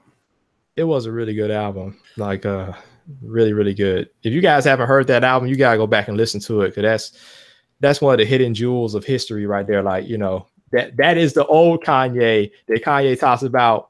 We miss the old Kanye. You know what I'm saying? That's what people are talking about. Facts. All right. Give me 1 sec. I'll be right back. If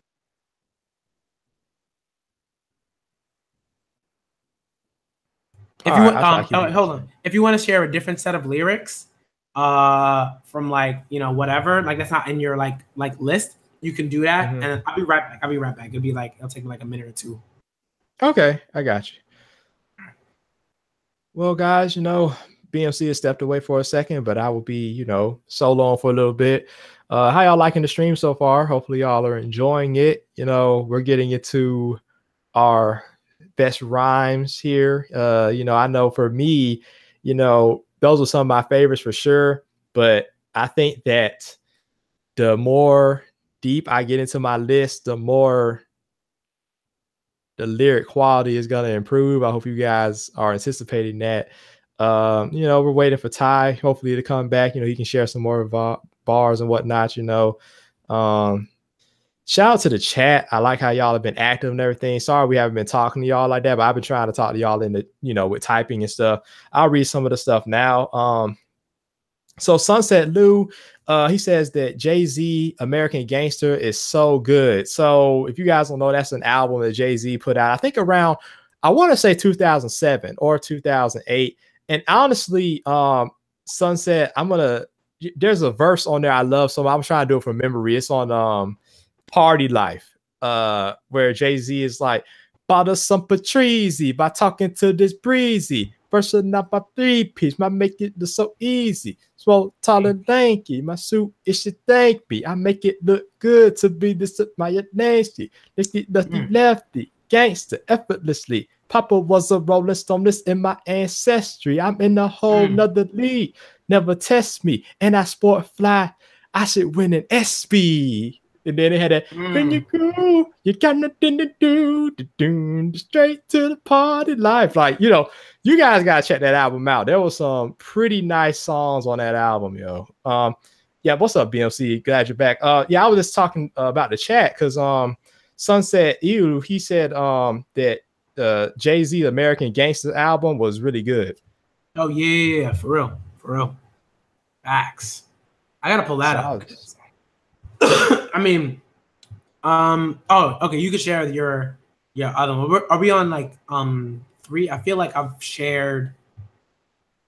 I'm be on my 4th one. 2. This will be my 4th one. Wait, okay, hold on. Oh no, I've shared. Okay, I've shared 3. Hold on, let me move some things around so I know what I'm at. Okay, so I've shared 3. Yeah, so I shared Lauryn Hill, Everything Is Everything. Yaslin Bey, Hip Hop, and Kanye West, 2 Words. So those are the songs, right? And the albums, like Kanye's, of course, is a College Dropout. Yaslin Bey's is Black on Both Sides, and of course Lauryn Hill is The Miseducation of Lauryn Hill. So you can go ahead and mention the 3 that you've shared, and then like if you shared the 3, like did you only share 3, or was that your 4th one, that recent one? I've only done 3 so far. The next one up would be my 4th one. Okay, so what are the 3 that you've shared so far?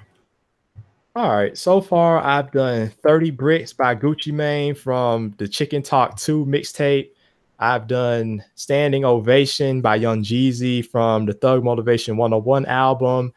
Then I've also done Jay-Z's verse on part of his verse on Never Let Me Down from the College Dropout album.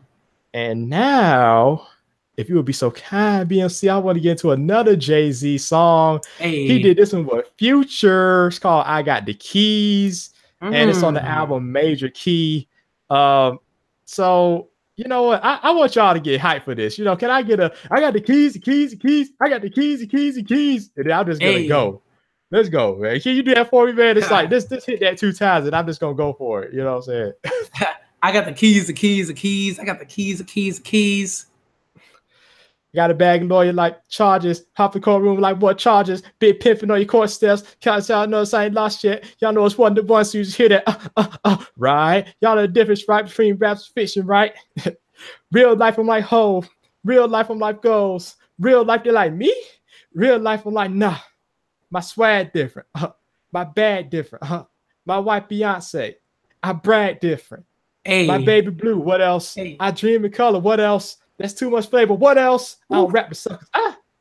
Yo, I just he said, God bless you all. Only talk special talk. Only talk special class.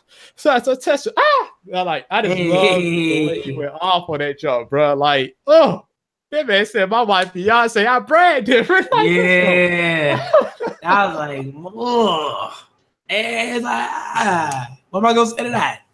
Yeah, you're like, my goodness. That just flow, right? Just flow, just over flow alone, Jay is like ridiculous.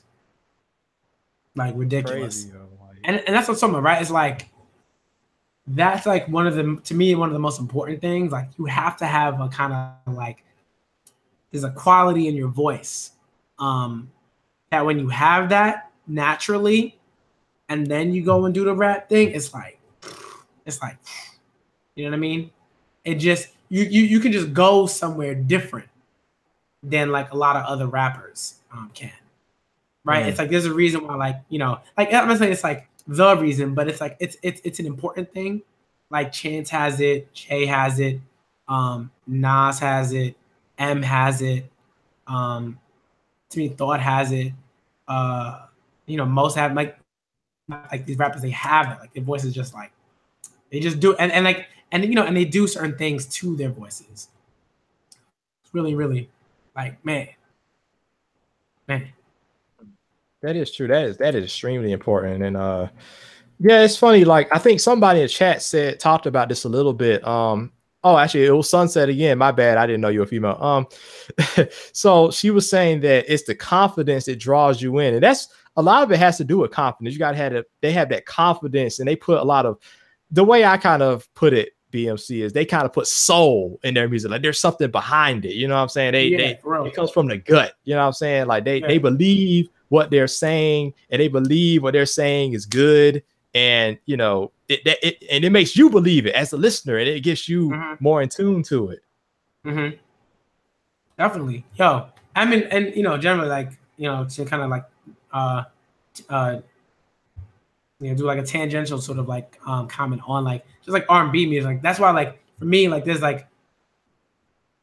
there's a certain like the 90s for me like was just in the early 2000s, but like most of like, you know, 90s like they just, man, it wasn't about like it was, you know, it was like do you have the talent, but also like can you like it wasn't like can you sing, it was like can you sing, like it was like can you like pierce people's hearts, you know, can you get in there, can you like affect them in some way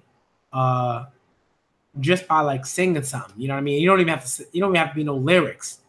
You could just do, you know, can you do a run and just like, you know, do it to them, you know what I mean? So yeah, same thing with it, you know, same thing with rap. It's like, you know, can you do that with the bars? Can you do that with like confidence, with all of that, with like the quality in your voice? Can you do those things? Like the best rappers can do that. Very true. Oh man. So all right, what do you have in store for your number 4, sir? Yo, my number four. Okay. So my number 4 is oh, this is tough. Okay. All right. I'm gonna do this because this is hard. Because I already shared a Black Thought. So I gotta have a Black Thought verse. But I'm thinking because there's another verse that I have here that's really, really good. And it's tough. It's just like a tough verse to say, period. I'm gonna try to do justice. I know I'm probably not going to. I'm not going to, but so I'm gonna say the roots. Because the roots, they just got too many. So that's not even gonna be on the list because I shared Kanye's 2 words. I shared Yaslin, Bay, I shared Lauryn Hill. And the last one I have to share because that like is one of the most important like verses ever for me, just like rap wise. And do you want to do like an honorable mention, like our top 5, or not top 5, but like 5 in an honorable mention? The honorable mention will be the Roots verse that I'm gonna share. I'm gonna share that later. And my number 4 is going to be okay. So if any of y'all have ever heard of Jean Grey is like to me the dopest well one of like is the dopest, like if we were just ranking female MCs, Jean Grey is like the top for me. I used to think Lauryn Hill, but because Jean Grey's put out more content, I gotta go with her. Like if we're talking about rappers, Jean Grey's better. If we're talking about MCs, because MCs incorporates more stuff than Lauryn Hill. Because Lauryn Hill can sing like incredibly well, right? Like and rap incredibly well. So as an MC, she's better. As a rapper, just straight rap, Jean Grey's better. Like Lauryn Hill is not touching like Jean Grey lyricism. Sorry. Like even though Lauryn's dope. So Jean Grey, this is from the song is called Kill Screen, aka Steve Weeb. I think it's called like Weeb, is that how you pronounce it? And the album is Gotham Down, Cycle 1, or Gotham Down Deluxe, whatever you want to call it. So man, I'm not gonna say the whole thing because it's so long. It's just like one long thing. It's just like one long verse. So okay, this is rebel shit. Harvey Rock, got polyglots who mollywop you till your body drop. I'm body pop. I'm never sick when my temperature drop. It's 7 up, 105.6 hell. Praise the rock. I ain't a savior, just a neighbor like Amazing Peter. Minus a spider bite, the webs, the aunt and uncle neither. It just goes on like that. Mm. It just goes on like that. You can read it on your own. Oh, Ty's back. What's up? Yeah, what's up? I got back. Let me try this okay, again because the cough just like got me. Oh yeah, go ahead, man. No doubt. Let Ty know which one you were doing though. All right, so Ty. So So the song I'm talking about is Kill Screen, aka Steve Weed by Jean Grey, who is to me the dopest female MC. Well, rapper, period. He's talking about MCs. I've been hearing good stuff about that artist recently. All right. If we talk about MCs, I gotta go with Lauryn Hill because she can sing. I incorporate that. And she can sing incredibly well. So I gotta go with Lauryn in terms of MC. She's dope in her soul. However you like you can't even like rate that, but her the soul that she sings, like that I don't know how to describe it, but it's like it's maxed out on her. It's like it's mad good. That's why people use her stuff for samples a lot of times. Like she got that like she really going through this, she really care type of stuff sounding her voice. Facts. Jean Grey is a dope lyricist. So let me try this one more time. Give me 1 sec. I'm gonna go get myself a little bit of water very quickly. Ty, if you want to share something, you can share something. All right, cool. All right, so let's see. I got these. I found the Jay-Z somehow some type of way lyrics. So this song, I heard it when I was like mad young and stuff, and he's cursing a lot in the song. So it sounds like some yo, he's cursing, you know, you shouldn't be listening to this or whatever. But it's actually like one of those few songs where if he's cursing or not, pretty much if you're young too, like I don't see the problem in letting you listen to the song because the song is like OD positive because he's talking about like he's not glorifying gang stuff. He's actually talking about like he can't wait to get out of it, which is cool. So let's see. I just want to see which part of this I want to start at though, because I don't want to. This song is it's a slow song too. I don't want to be doing no slow songs on here. Okay, but here's the hook. So he's like, and at the time I could relate to the song. I could relate to the song because I was gangbanging when I heard the song, even though I was young. Okay. So he's rapping about selling drugs. So I couldn't relate to him on the selling drug stuff, but you know, gangbanging and drugs is like right there at the same time. But I'm like, oh snap, like yo, he's talking about some smart stuff. I should probably like, you know, stop gangbanging ASAP. You know what I mean? So this song helped change my life for the better. So he's like, please believe that somehow, some way, you got to make it up out the hood someday, somehow, some way, you got to make it up out this life. And then, so he goes, whether we dribble out this motherfucker, meaning that like, even if you got to be a basketball star, just be a basketball star, work on your basketball craft, get out the hood, rap metaphors and riddle out this motherfucker. Be a rapper, just like get out the hood. You gotta get out the hood. The hood is dangerous. Work second floors, hospital out this motherfucker. Like yo, you gotta be what's that drink called? Health, home health aid or whatever. Like whatever you do, Yeah. Save your money. Yo, get out the hood. You gotta go. So then he's like, somehow we gotta make it up out this motherfucker, just somehow, whatever. Then he's like, someday the cops will kill a motherfucker. I don't always want to be this drug dealing motherfucker. Damn. So pretty much, if he keeps being a drug dealer, cops is gonna kill him one day. He's talking about. He's like, he does, and even if he could stop being a drug dealer, even if the cops don't kill him, he don't always want to be a drug dealer. So the rest of his verse isn't as important as those first few bars, but those first bars was dope. I feel like, and they relatable depending on like if you're into gang stuff or if you're into selling drug stuff. So like, I like that about Jay-Z, that it's always that positive stuff. It's not that stupid ignorant stuff. Dope. I feel you on that. Like it. All right. Let me try this again. Again, I apologize. My voice is not where it should be. All right. But I'm gonna try. All right. So again, you got it, bro. You got it. All right. Cool. So the song is "Kill Screen," aka Steve Weeb, by Jean Grey. If you haven't checked her out, please do. The album her name reminds me of who's the X-Men girl. That's what's referring to. Oh, okay, yeah. Because it always reminds me of that. Yeah, she's like really into like comics and stuff like that. You know, so already you already know it's gonna be dope, like dope lyricism. So let me try this again. Let me get a sip of water.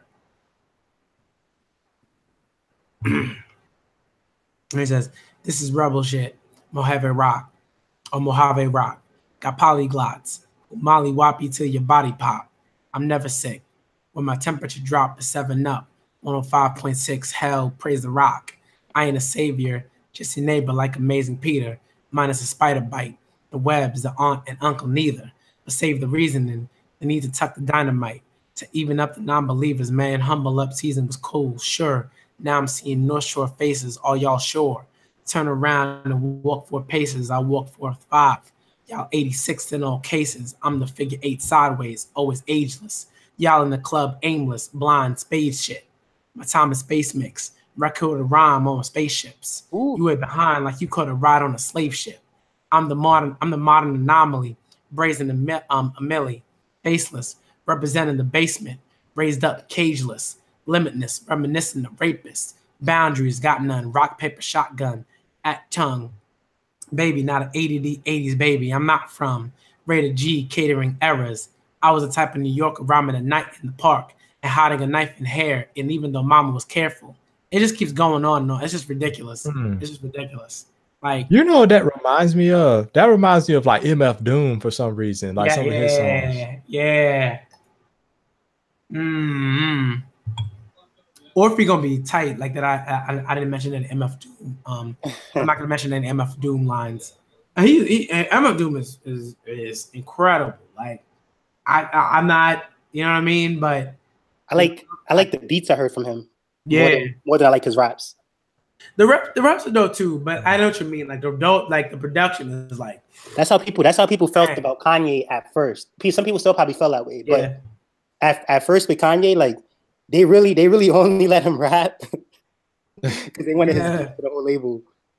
Yeah, it was like yo, if you want to sign, and Kanye talks about it on his album. It's like at the end of his album on a skit, I think, of his first album, when Dame Dash was gonna sign him. He's like, look, you got to sign Kanye, but if you want to sign him, you got to tell him his raps is dope, but he's not gonna do it.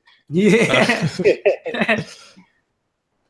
Oh yeah, I think that was Last Call. Like that song. Yeah. Last Call was dope. Oh man, I mean the whole album is dope, but like that last bit of the album, like Family Business, Last Call. Come on, man.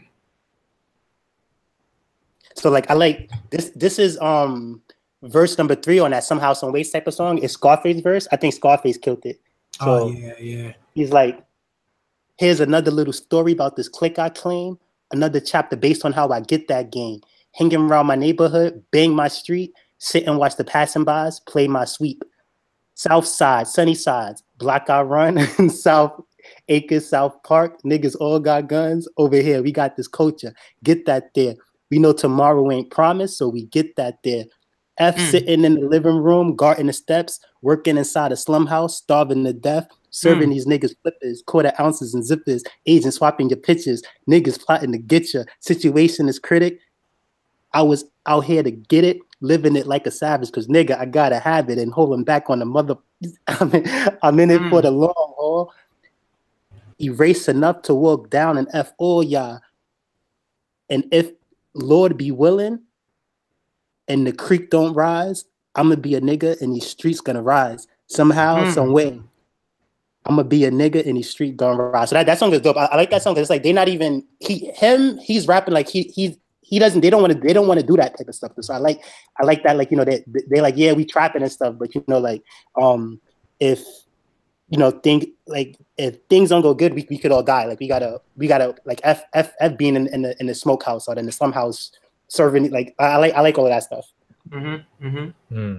Because what happens is that like you do that stuff because like you can't get money any other type of way. Or you do it because you need to. Like it's like you're doing it to survive, but it overpays because it's illegal. You know what I mean? So then it's like you're doing it to survive, but you're getting so much money, and then you start like it like it's easy to get sidetracked. Like it's easy to like go to strip clubs and buy joint-ins and, you know, like buy a bunch of stuff you don't need, a bunch of chains and stuff, and just be doing it 24/7 and not just doing it. So like, if you are gonna do it, just do it while you have to, make a plan and stop. Like the second Jay-Z got the chance, where it's like y'all could transition from drug dealer to music, he did it.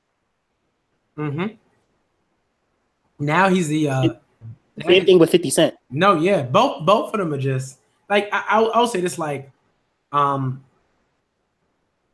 know, again, it's like you can't like look at someone and be like, oh, they just have like they don't have these skills. Like you can't just look at them. You can't look at a person and say, like, oh, they definitely don't have these skills, or they definitely can't do this, or they definitely can't. Like, you know what I mean? It's like, yeah, true. I think a lot of people like were like blindsided when 50 was like he was just deal after deal after like he's still going in. Yeah, true. I was blindsided. I was like, man, this guy. Especially with him with his Empire collab thing and all the other stuff he does. Like he got thisis50.com.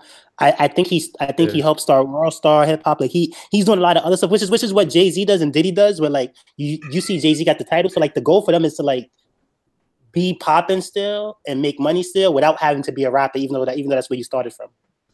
Because in a lot of those situations, being a rapper pays the least as far as like the money from the music alone goes. So like most other people get paid more than an artist.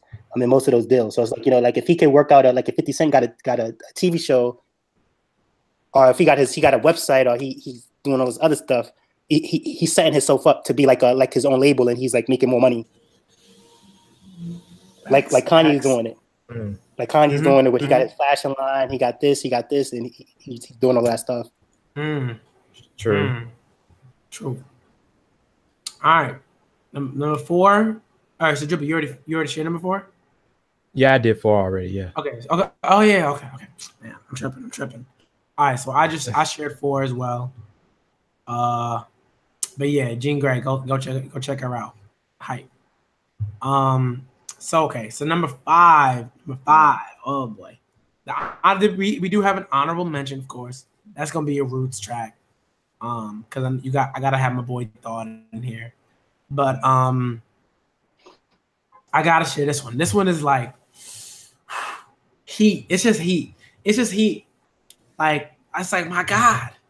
When I heard this track, I was like, yo,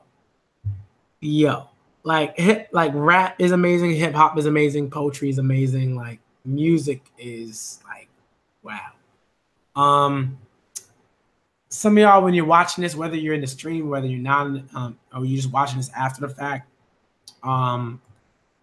this to me is like, it's one of my favorite songs. I would say it's one of my top 5 rap songs of all time. If I had to like make a list like that. Oh wow. Yeah. It's okay. So the track is called It's Your World, Part 1 and 2 by Common from the album B. Like, that's an album. That album is like incredible. By the way, give me one sec. At first, I thought you were gonna do that. That I think that's Nas. That whose world is this? The world is yours. The world is yours. that and If I Rule the World is dope too. Oh, that is a nice one.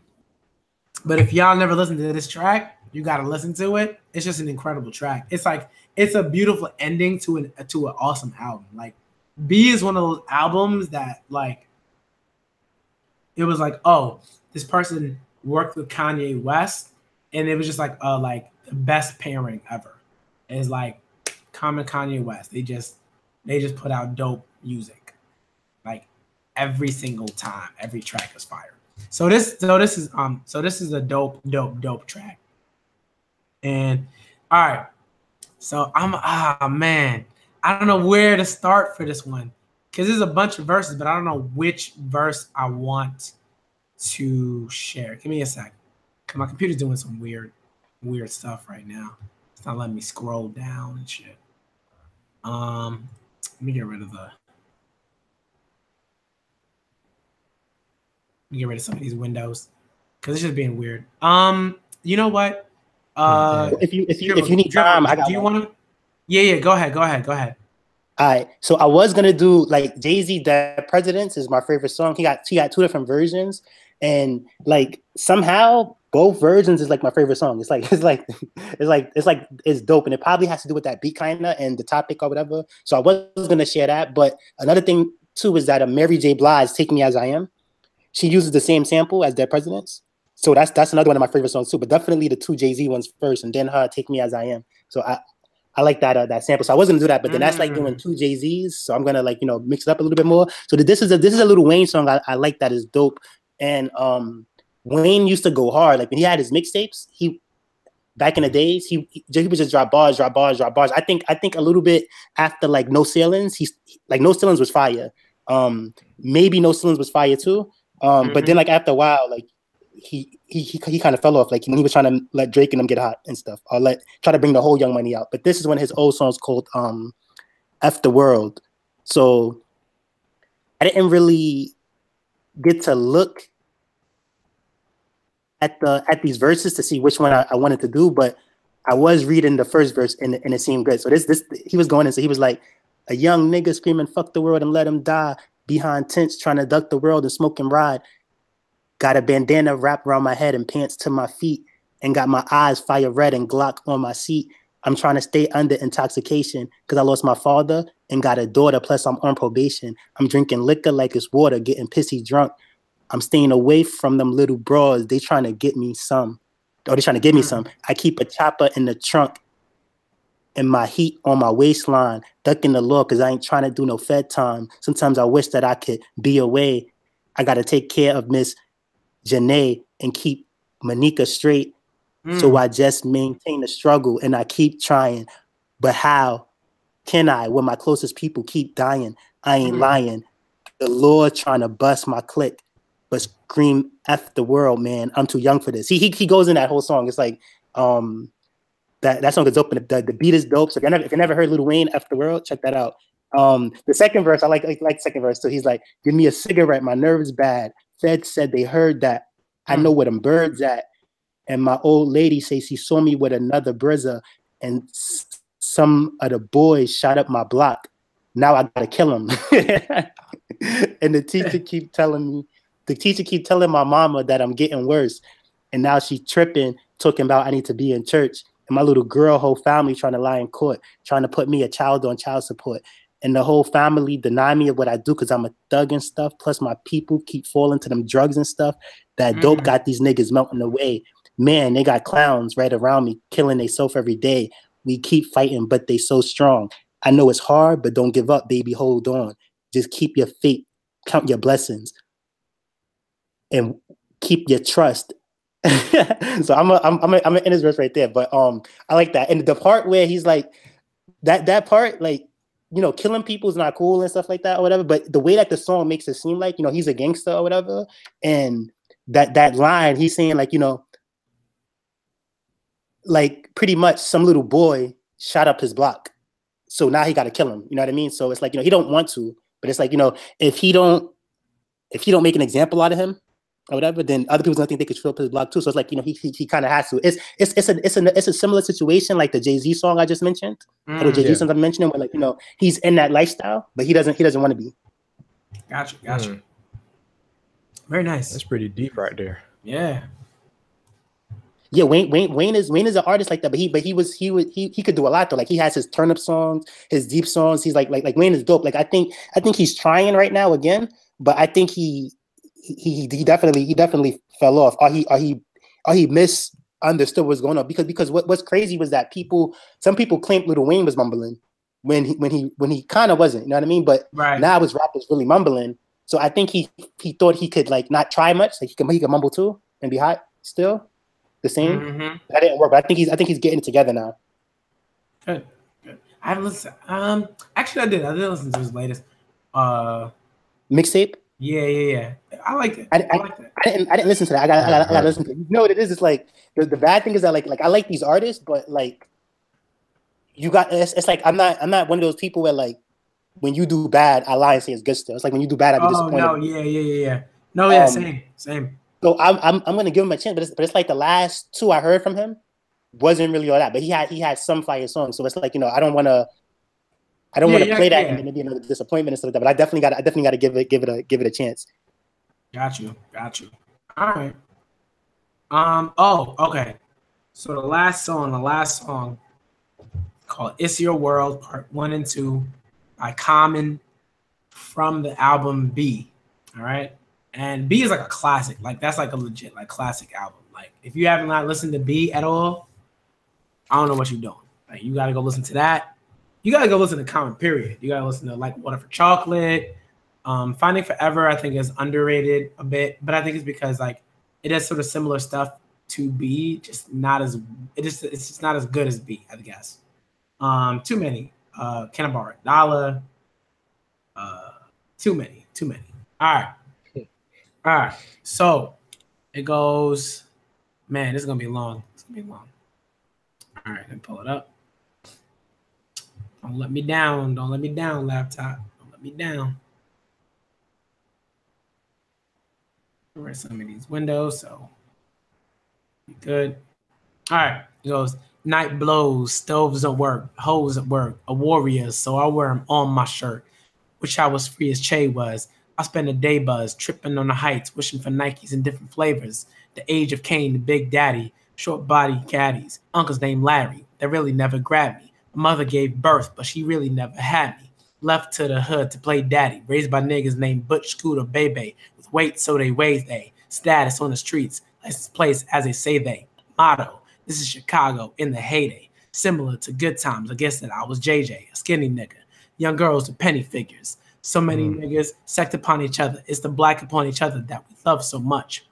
Wonder how many of us these drugs gonna touch. Used to gang bang, ain't really thug that much. Rather have some thick broads in a Dutch to clutch. Went to school in Baton Rouge for a couple of years. My college career got down with a couple of beers. Came back home.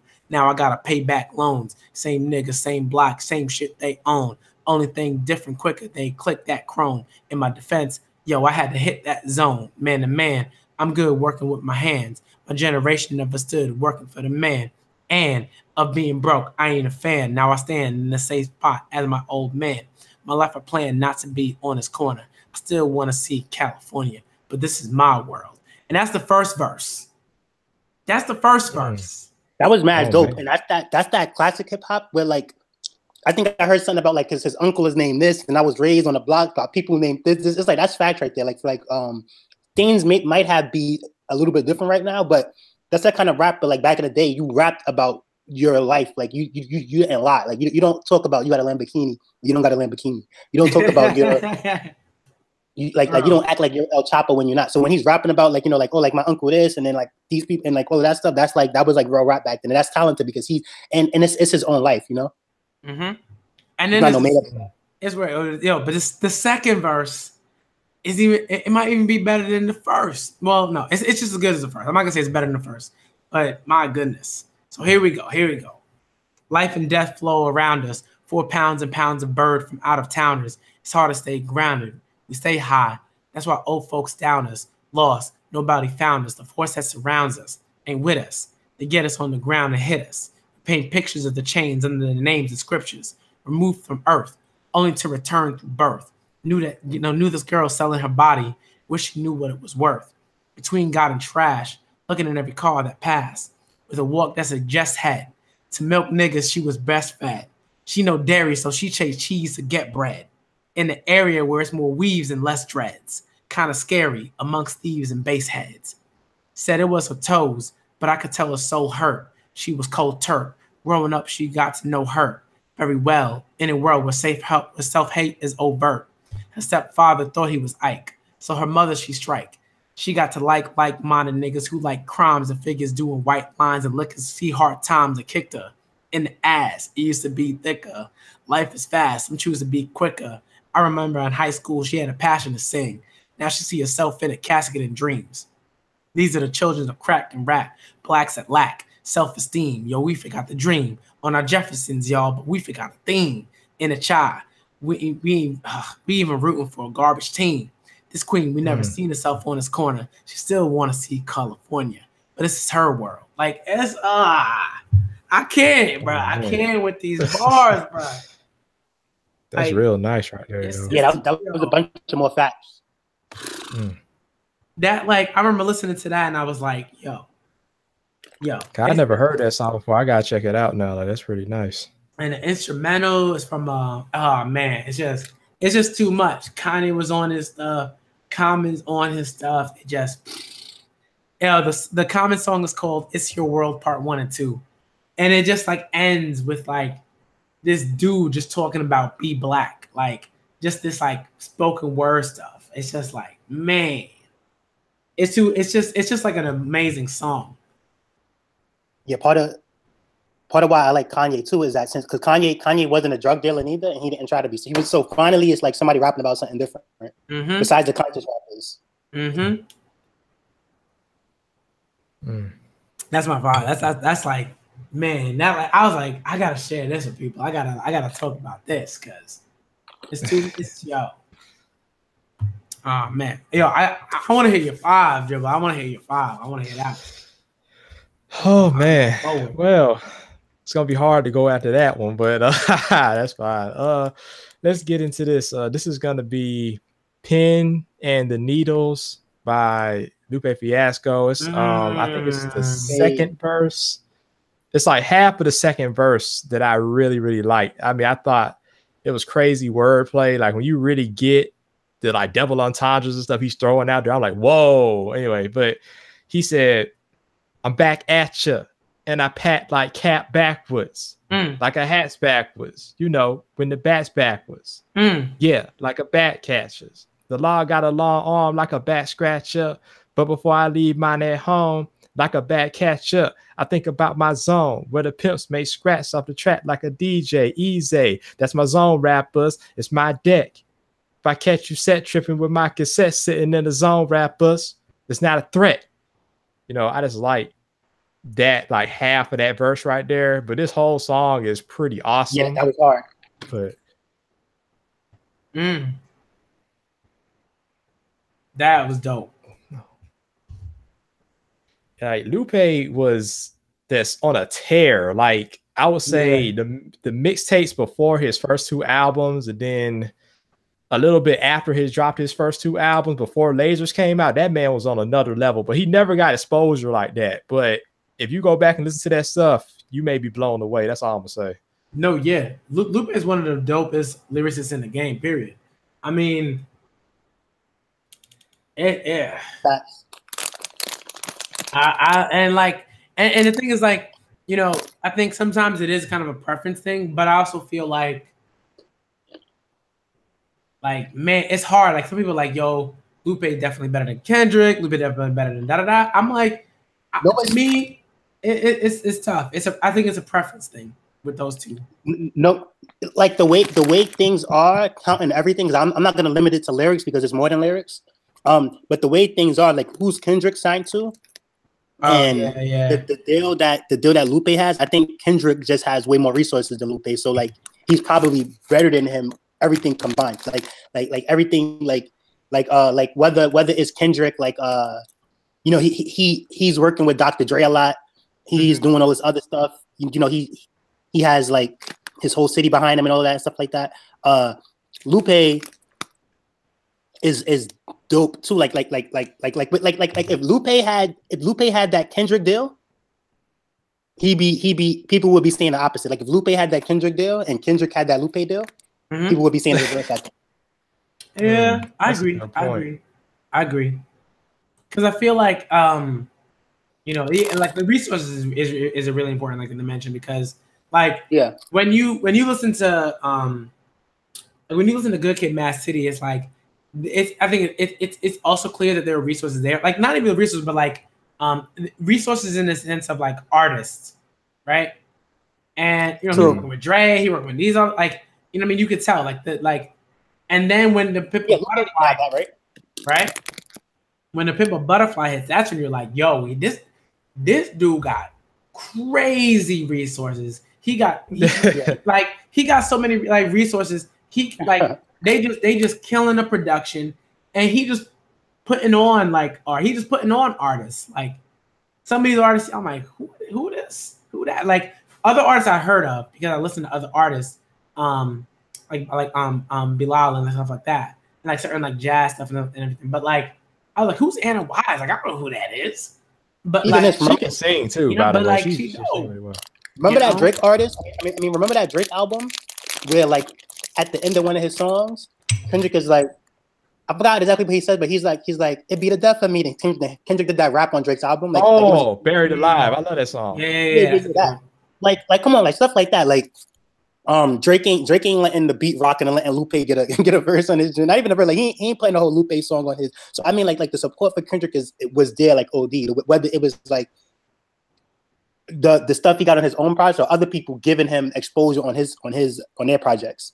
Yeah, it's like you would never like Ron Isley is never gonna go on a Lupe song. Yeah, You know what I mean? Like come on, like dude had Ron like one of the Isley brothers like on his song like that. That's resources. That's like So you know what I mean? So it's popularity, resources, and then bars. So I think Lupe is definitely like there with the bars, but I think that the resources help make him more popular. So I think that like Kendrick just has like if I don't Nas is with Rock Nation still, right? He just made that album with Kanye, right? I feel like Nas isn't good music, right? I don't think he's good music, but let me check. I think he's Rock Nation, but he just collabed with Kanye. But that album was dope. So I think Lupe needs to like make him a Kanye album. So like he needs better resources for his next project. Man, now I it think makes you that'll make a lot of wonder. It's like there was a point where Jay-Z was kind of trying to sign Lupe. I wonder how that would have happened if he would have went to Rockefeller Records at that time. I don't know. Yeah, see, exactly like that. Then he would have. That's the thing too. Like if Lupe's not independent. He had some type of deal because I know that they won't put out his album. Yeah, he's with Atlantic Records. Yeah, but see, like that, like signing with Jay-Z would have been like would have been like what Kendrick is doing, working with Dr. Dre, kind of. So I got this song.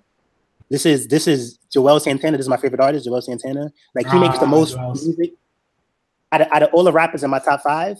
And probably like out of a lot of rappers that I know of, he makes the most music I can relate to. It's like yo, this is fire. It's like yo, he got the bars, he got the flow, and I can relate to this stuff.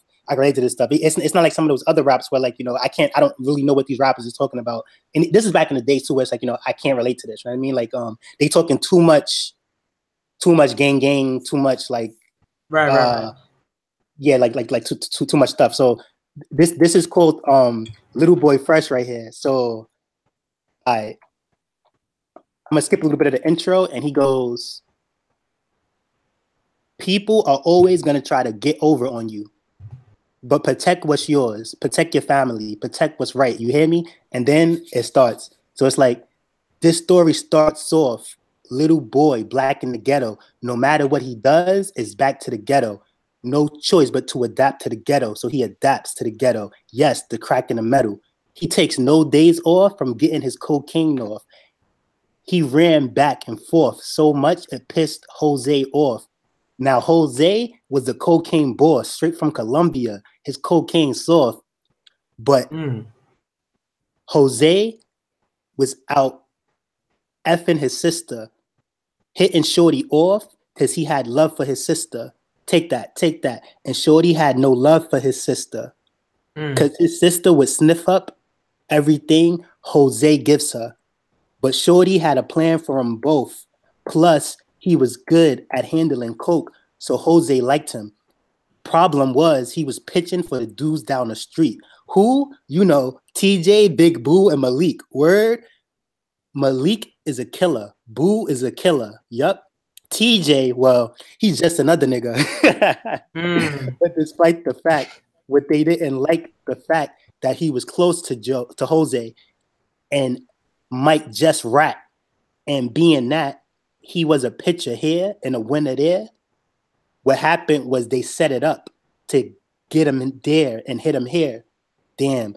But Shorty was smart. So before they got to load and spark, he said, "Hold up, my heart. Hold up, please." Then he said, "Please, look up in my bag.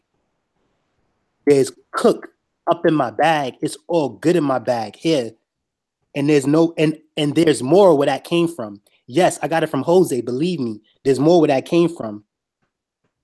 Yeah, he had him lost in the game 1. They let him go. Yeah, thinking he would let him know where Jose was keeping that heavy coke. But instead, he told Jose about that. And we all know Jose about that. Next thing you know, he seen Jose slouch back in the chair like, there's no way out that. Nope. He said, shoot him. I'm going to blow their house back. Next day, he sent two-way out town and somebody blew their house down. Jose thinks Shorty on his side, but he don't know Shorty on his side. So Shorty called Jose like, listen, it's going down. I need more cocaine. Bring it. So we meet up. It was a setup. Guess who? TJ, Malik, and Boo sped up. You should have seen the look on Jose's face. You never seen the look on the old man's face. Told him, no man's great. And it's no man's place to fuck with no man's fan. Then he said, where's my sister before I kill you? The end. So the story over a man. So hold on. What? Oh, okay. This is just the outro. So yeah, so that's the joint right there. It was just like a freestyle pretty much because that was of Joel's mixtape. I think that's a dope story. That was cool. Like that reminds me of this song called Snakes by Rocco. Like with it had kind of like some twists and turns and stuff in there. Like I like songs like that. Yeah, it's dope. And like excuse me, like Joel's to me is like had one of the best flows still that I've ever heard. Yep. Like ever. Like it was like one of those that you was talking about, right? Like where it's like they just have like charisma. Like out of every person in Dipset, he had by far everything. By far the most like just a package, you know what I mean? Yep. Like to me, like Cameron was dope, but he romped too much, and sometimes it didn't even make sense. Like he'd be like Rudy. I'm like, yo, what is he talking about? Jim Jones, he was more like an ad-lib rapper. Like he'll say something like, get that, Jones. Like he was balling. Like he was more like ad-lib, but Joel was like rapping. He was kind of rhyming as much as Cameron, but a little bit less, but making sense. So I like that, and like I like that story. Like son avoided getting robbed. I mean, he avoided getting killed. They was gonna kill him. He was like, yo, y'all can take this. Like, yo, and it's a crazy story, but that's how the streets is. Where like you can't really trust nobody. That's why Jay-Z and all of them they wanted to get out because pretty much what he did was he told those. It's crazy. The people on the block was jealous of him. So they robbed him.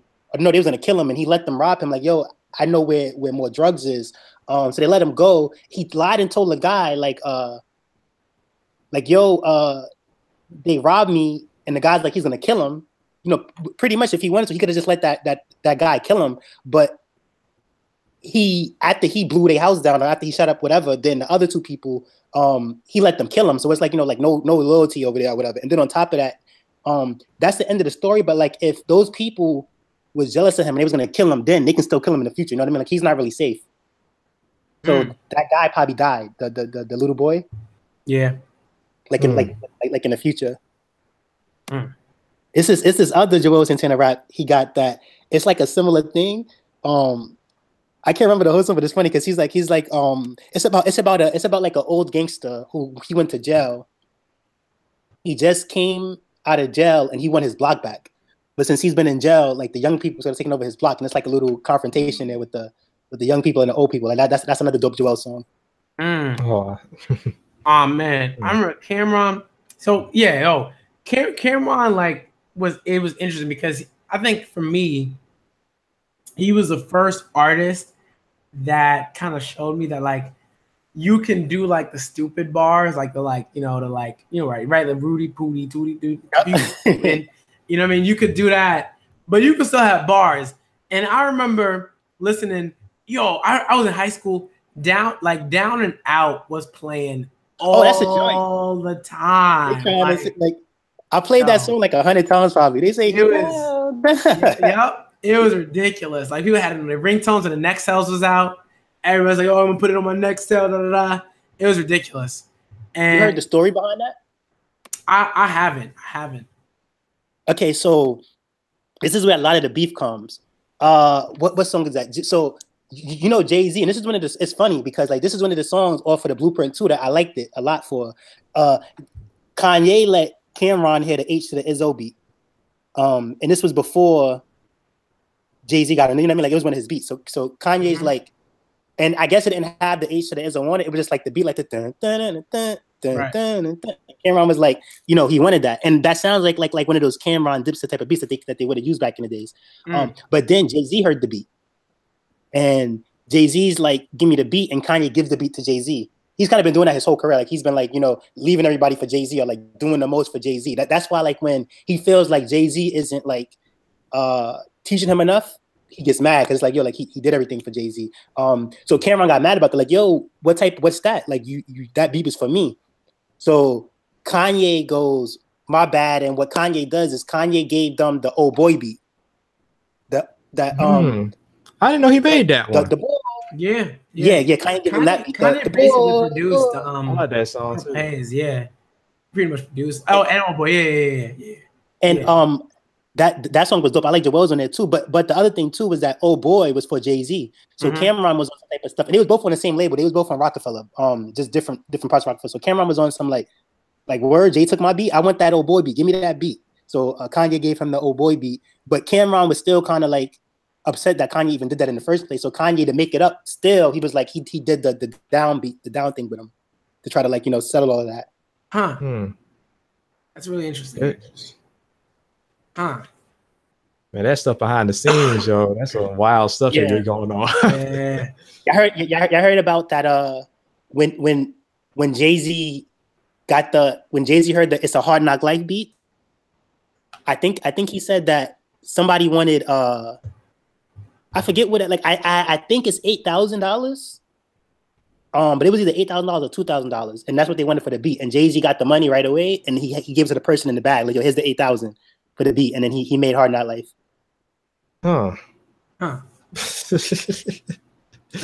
Yo, Jay-Z. Oh man, let me get to the honorable mention.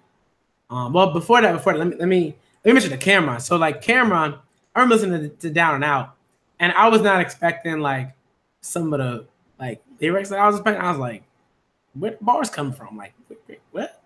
So he said, "Hey yo, street murders I legislated, the nerve I never hated, on murders premeditated, absurd I hesitated, observe, cock and spray, hit you from a block away." And here's the line. Here's the line that got me. I was like, this I got bars. Like Cam got bars. He said, "Drinking sake on a Suzuki, we in Osaka Bay." I was like, bruh, like, this dude got bars. And on top of all of that, the beat is just flames. Like, yep. Like, great. I was like, yo, I gotta listen to this song, man. Like, it was ridiculous. I'm not gonna get to the rest because like this way it's a little too rated R. Like I can't get that far into it. But that part, I was like, yo, Cam on the low. He got them bars. Like, and this is me because like when I hadn't really listened to Cam like that. But that was like the song. I was like, I gotta listen to Purple Haze now. I gotta listen to that album now. Dope stuff. But the honorable mention for me, of course, it has got to be a Roots album from a Roots album. It is the song is "Clock with No Hands" by the Roots. All right, from the album Game Theory. Game Theory is one of those albums that's just like, man, again, different sound. Dope stuff. This song is like particularly great. I think Black Thought himself even said that he really liked this song. Like he thought it was one of his best like stuff. Excuse me. So I don't know which part I want to share, man. All right. Okay. I gotta share this one. The second verse. All right. So it's like, yo, I'm like Malcolm out the window with the weapon out, searching for some how to find a minute or the second now. Precious time is money that I ain't got to mess about. Need it from the horse's mouth or from an eyewitness account. Lessons with my back to the wall, scoping my session out. Stay a little edgy at times when I ain't stressing about. Haters don't know shit about me. The ones that talk, they the ones that talk shit. Those that love me send it out, so I ain't gotta force quit. Cause I'm doing better now, don't mean I never lost shit. I was married to a state of mind and I divorced it. Man, I'm from where brothers moving product from the porches. People locking their doors, clutching to their crosses. Block hot by the law, there ain't too many choices. So what I do is for y'all, there ain't too many voices left. I watch my back and watch my step, and I might forgive, but I do not forget. Come on, like it's just like, bro. That's fire. And that's the second verse. I can't even, man. And that's like every verse. Every verse is just like, come on, man. You gotta let me breathe. You gotta let me rest. Like I can't. Yeah, come on. It's just too much. It's too much. It's too much pressure. You know, it's like ridiculous. But that's my honorable mention. The Roots, Clock with No Hands from Game Theory. And I would just, anybody, like if you have not listened to The Roots at all, like listen to all of them. The Roots is like a staple in hip hop. Like, right? It's like you gotta listen to one of those albums, like one of those albums. It don't matter which one, it really don't. I don't think. But you gotta listen to one of them. You know, you gotta listen to one of them. I don't know. That's me though. Fervent Psycho asked me what my three favorite albums of 2017 was. I mentioned that in another stream. But I'm gonna let Dribble go with his honorable mention. And then you have and it don't you know it's a what I gotta mention. Like what's the like Kanye lift yourself? No, I'm joking. Like that's that poopity whoop score. So no, it's not bad. It's not bad, but it is. Yeah, it's kind of like really it's like that beat is dope. Like it'd be better if you rap Pharrell over it. That's true. That's true. I think he said I'm not 100% sure, but I think they said that that's a real song. He was just playing the real song. It's supposed to drop in the future. It's true though. It is. Yeah. I mean, it's like this. You know, like the production is so good. Yeah. Like it kind of overpowers. Like the lyricism ain't there, but it's still cool. So what you got, Dribble? All right. So first of all, I want to say on my list, my list is not in order of what I, as far as like what I thought was best first, or whatnot. It kind of actually is kind of in reverse order, so to speak. But a lot of those are kind of equal. Like they all make me feel really good. But this one right here, I should have probably put it in my original 5, but I kind of forgotten about it. I forgot about it, but it is what it is. This is Royal Flush by Big Boy, Raekwon, and Andre 3000. And I'm just going to do Andre 3000's whole verse because this is one of my favorite verses of all time right here. And hopefully I can do this thing justice. Here we go. Styles will change. They say change is dangerous. As the king standing on the terrace, by his partner pointing up at the rifleman, coward shooting, never knowing when your life will end. Then live like there ain't no tomorrow. And if one comes, then this the motto. Now I put message in bottle. You go to the nearest beach and open up your car door and walk to the place where the sea meets the land. Yeah, it's easier to run the streets than walk in the sand. Hey, I'm talking, young man, as a chalk in my hand. I take your the school. It's cool. The kids call me Sunday. The hood calls me Stats. The bees call me Honey. Hollywood calls me back. Crack and I have a lot in common. We will come up in the 80s and we keep that bass pumping. That's a negative comparison. Embarrassing. Unfortunate if you come up unfortunate, the streets consider you lame. I thought the name of the game was to have a better life. I guess it ain't. What a shame. I don't slang, never slum, but I'm one with the slum. That's a way they'll fitting penny cheese. No wonder why they call it the trap. So watch your tail. And I'm not kidding. The rats and mice would give advice. They say you can paint and draw. Get out of here. Go sell them that you want to sing it raw. That's when I broke into my big room impression and tried to enlighten. But tonight I learned a lesson that the morals that you think you got go out the window. Where all the other kids are fresh and they got new Nintendo Wii's. And your child is down on her knees, praying hard up to God for a waffle with cheese. Do you A, in the street and go with a flare? Or do you A, go to school for heat in the air? There to make an honest living or make a crooked killing? Or do both? Oh, goodness. or do both until you're holding up a million. Brilliant. You got 1 foot in and 1 foot out. You put your left foot back, and then you shake it all about. You do the hokey pokey, then you turn your life around. That's what it's all about. 3,000 now. So like that whole verse, man, it's kind of like what y'all were kind of doing a little bit, like with some of the things y'all brought out. It's like, you know, living that street life and whatnot. And it's like when you try to, you know, get out of that life, it's like people be trying to clown you and stuff for it, you know, and it's like they really shouldn't do that. You should be congratulating you because you really shouldn't even be in that situation in the first place. And it's like, then he makes the parallels, like, you know, how he says it's easier to run the street than walk in the sand. And, you know, that's kind of like a double entendre because, like, you know, walking on like a flat surface as opposed to walking in the sand is a lot easier. And it's easy to fall into that street life and stuff like that. But he's just kind of encouraging people to like use their talents. You know, he's like, he can paint and draw, like use that. So you can, you know, use that like a vehicle like Jay-Z did with rapping and stuff to get out that situation. So like, I don't know. I just really love this thing, man. It's just this is like a real life song to me. I mean, this verse right here. Dope. Nah, yeah. Yo.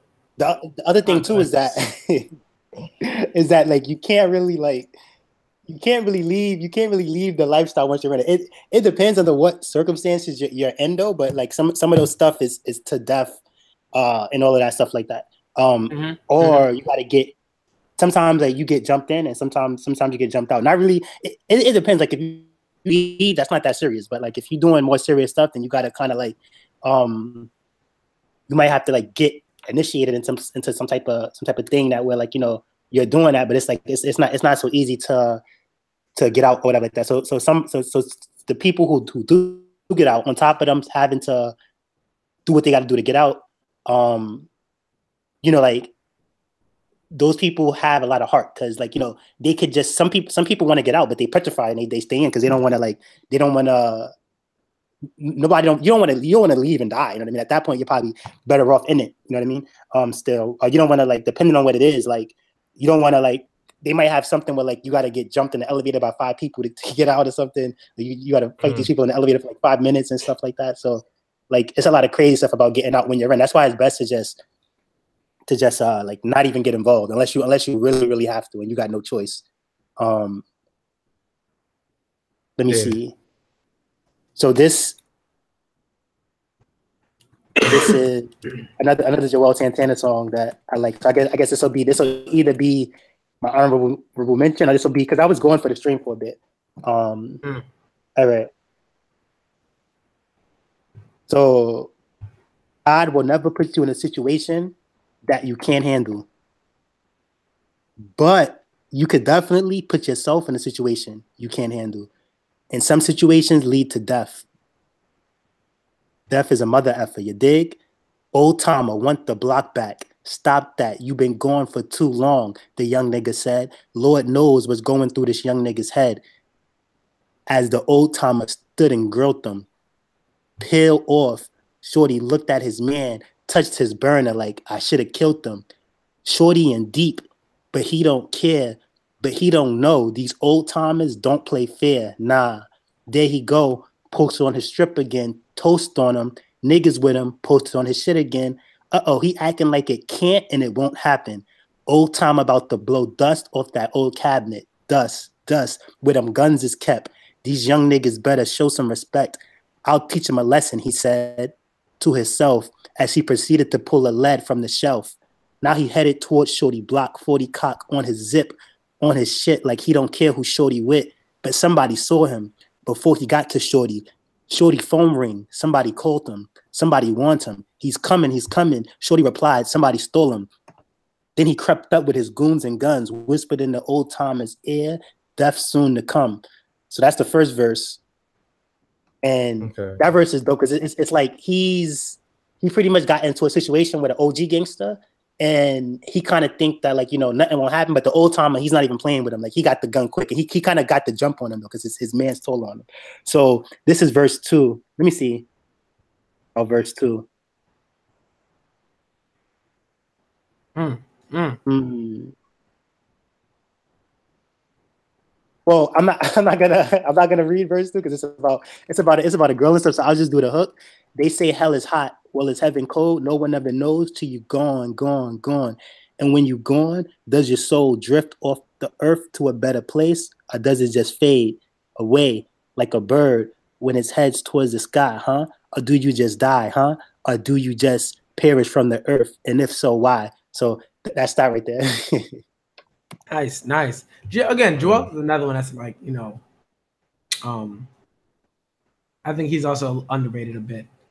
Another thing too is that he got old stuff like the way that Dipset was. Cam had the deal first, right. Then as he could put Joel's and Jim's on, he put them on. But it's old mixtapes of Joel's that the quality sounds trash on because he didn't have the budget. He was recording in whatever home studio he could, and that's cool because like I remember people saying they was coming at Dustin hard on his mixtape, talking about the quality, and it's like Joel's probably had worse quality than Dustin, and look what he got up to. You know? Yeah. So quality is important, but quality is not everything. To me, like it's talent first. Like I would never. It's like it's cool when the quality is there, but to me, like talent. Like I rather know that the talent is there because you could always go to a better studio and re-record something, or like a lot of these songs they recorded bad.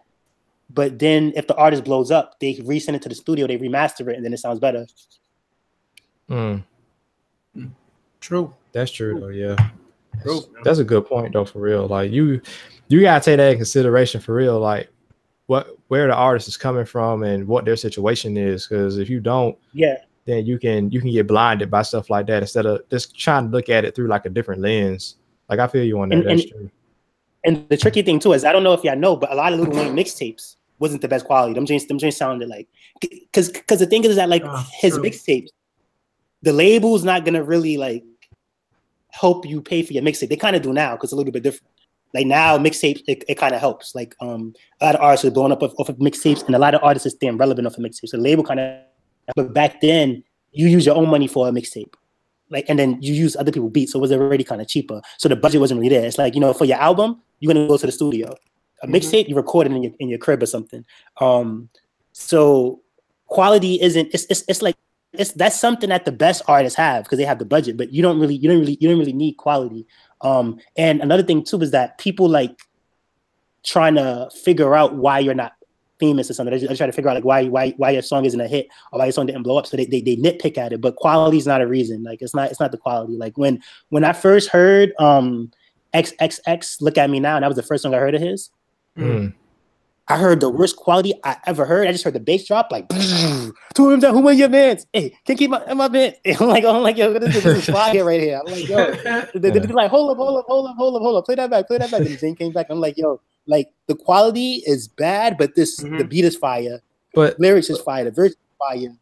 This is that fire right here. But Ty, like you know, like SSS, he actually said that that was like that by design. He wanted to have that distorted kind of sound to it because he was looking for like a kind of like a unique kind of sound and stuff like that. That's what I did. That's what I did on Ace of Spade. Like Ace of Spade, I wasn't trying to make it sound. I didn't want it to sound fancy. Like that was my first song. I didn't rap in a while. So I'm like, you know what? I'm gonna do it like a freestyle, just like, you know, like low budget, just like rap it. Whatever. It's okay if it doesn't sound good because I definitely I don't want it to sound perfect. So it's okay if it sounds rough or whatever.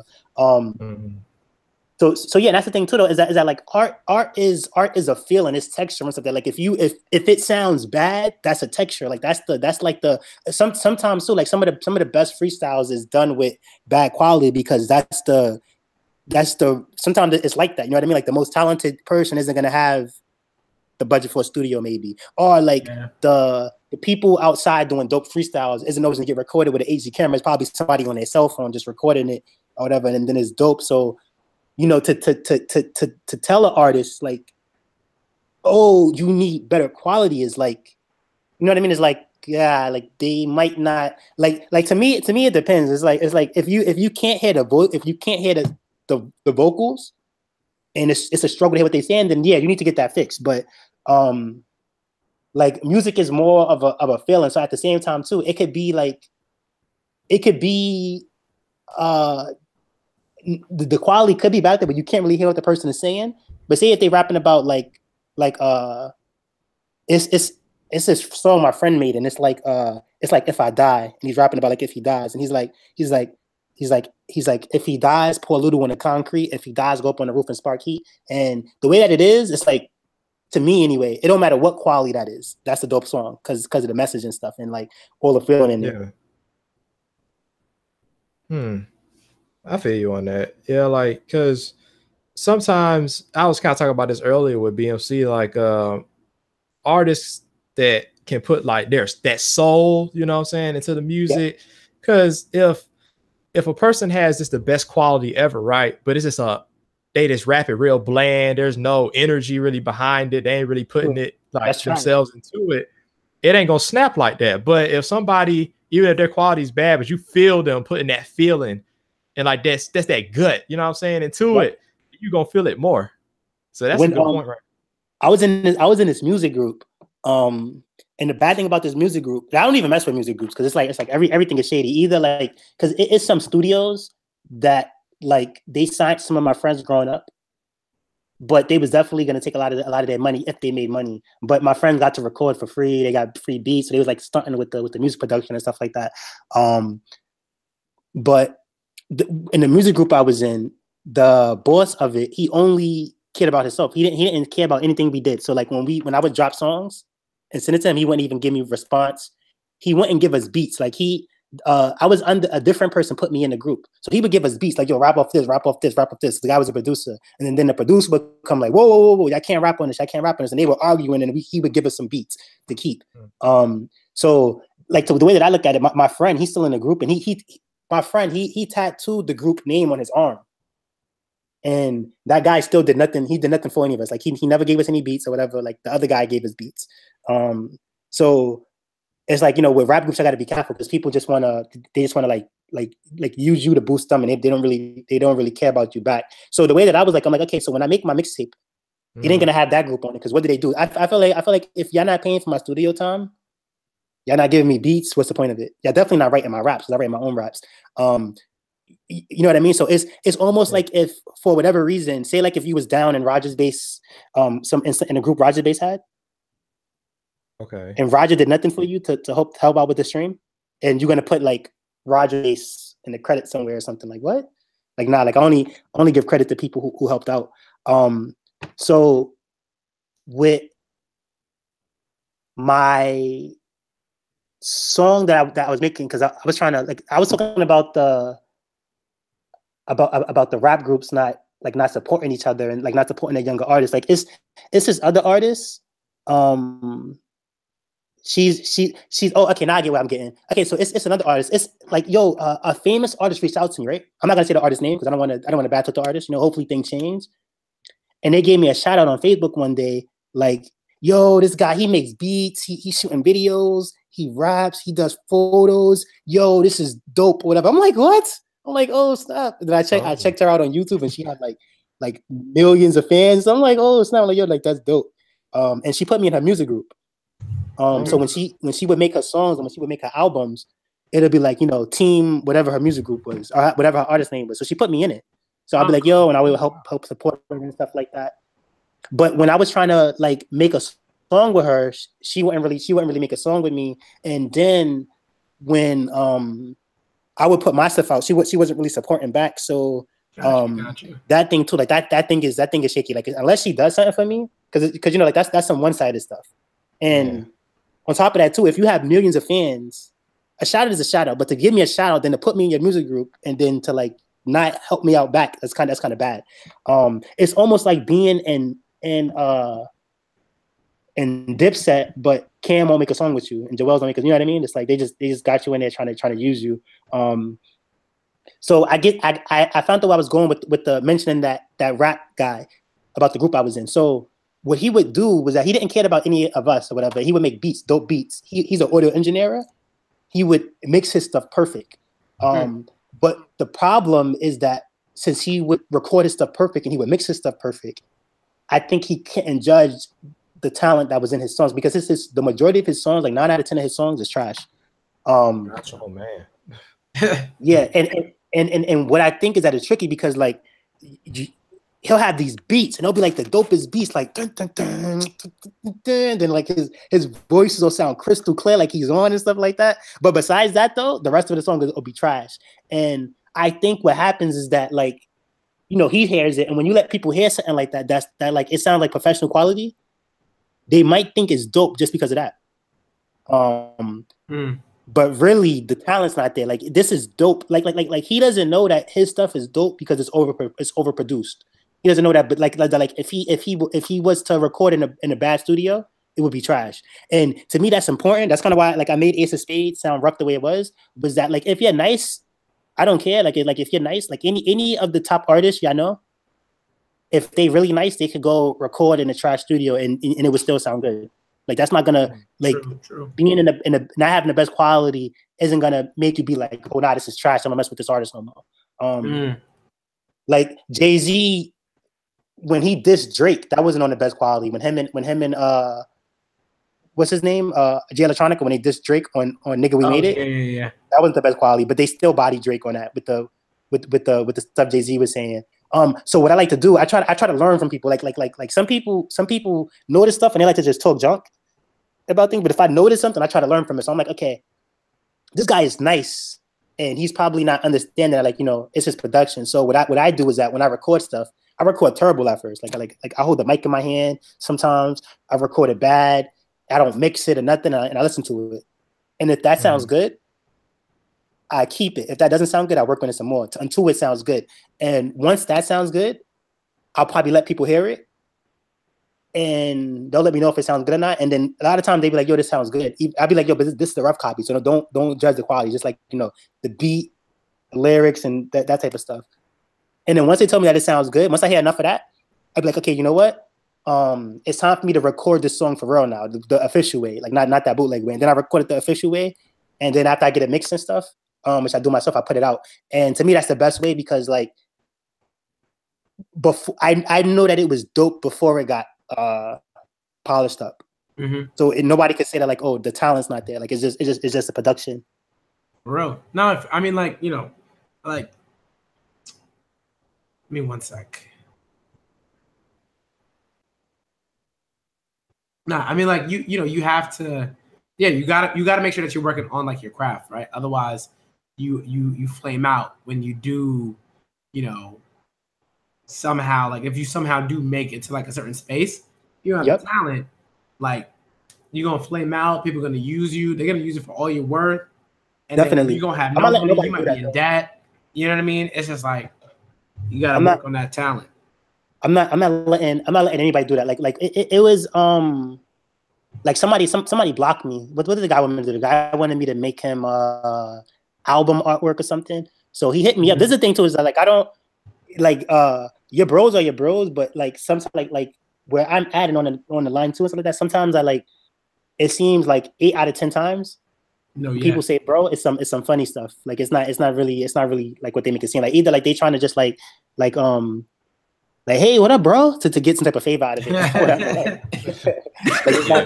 it's not no legit thing. It's like the majority of the time it's like, I remember it was some random lady, and she stops me and she's like, I had on these burgundy Timbs, and she was like, ooh, those are nice. So I'm like, thank you. And then she kept talking, and I'm like, okay, where's this going right now? And then she's like, can I get $2? I'm like, no. Like, don't tell me my kicks is hot just to ask for $2. No, nah, I'm good. So it's like people do that with the bro thing, but they just bro you for a favor. So son hits me up like yo, bro, what's up? So I'm like, what up, bro? And he's like, can you make me a album artwork thing? I need some artwork. So I'm like, okay. I'm like, you have to pay me. I'm like, I'll do it, but yo, you have to pay me. And then he's like, right. Pay you how? So then I'm like, with PayPal. And all I know is he didn't respond or whatever like that. And then I looked and he blocked me. I don't care. Like, get out of my life. You're not like if I'm only that proves my point. Like I'm only your bro if you can take from me. You know what I mean? That's not what the bro is.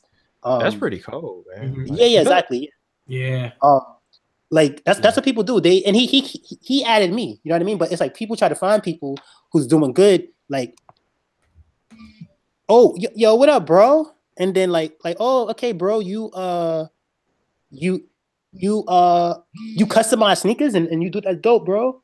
And they hit you one day with the yo, bro, think you could like hook my Jordans up, bro? Like, and then you're supposed to be like, oh yeah, bro, no problem. Like, you know what I mean? So like I try to definitely separate like business and friendships. The only time I don't is like with the Brago streams and stuff. Like that was like friendship stuff that turned into business. So that's different. Right, you know what I mean? Like, stuff like that is different. Like when it started out as friendships, then they could stay friendships. But like No, and with the rap stuff, I feel like that, like, you know, if somebody like I charge for verses. I don't just do verses for free. And the thing is that like when I wasn't known like that, nobody wanted to pay me for a verse. So you're definitely not gonna like nobody even wanted me on their song. You know what I mean?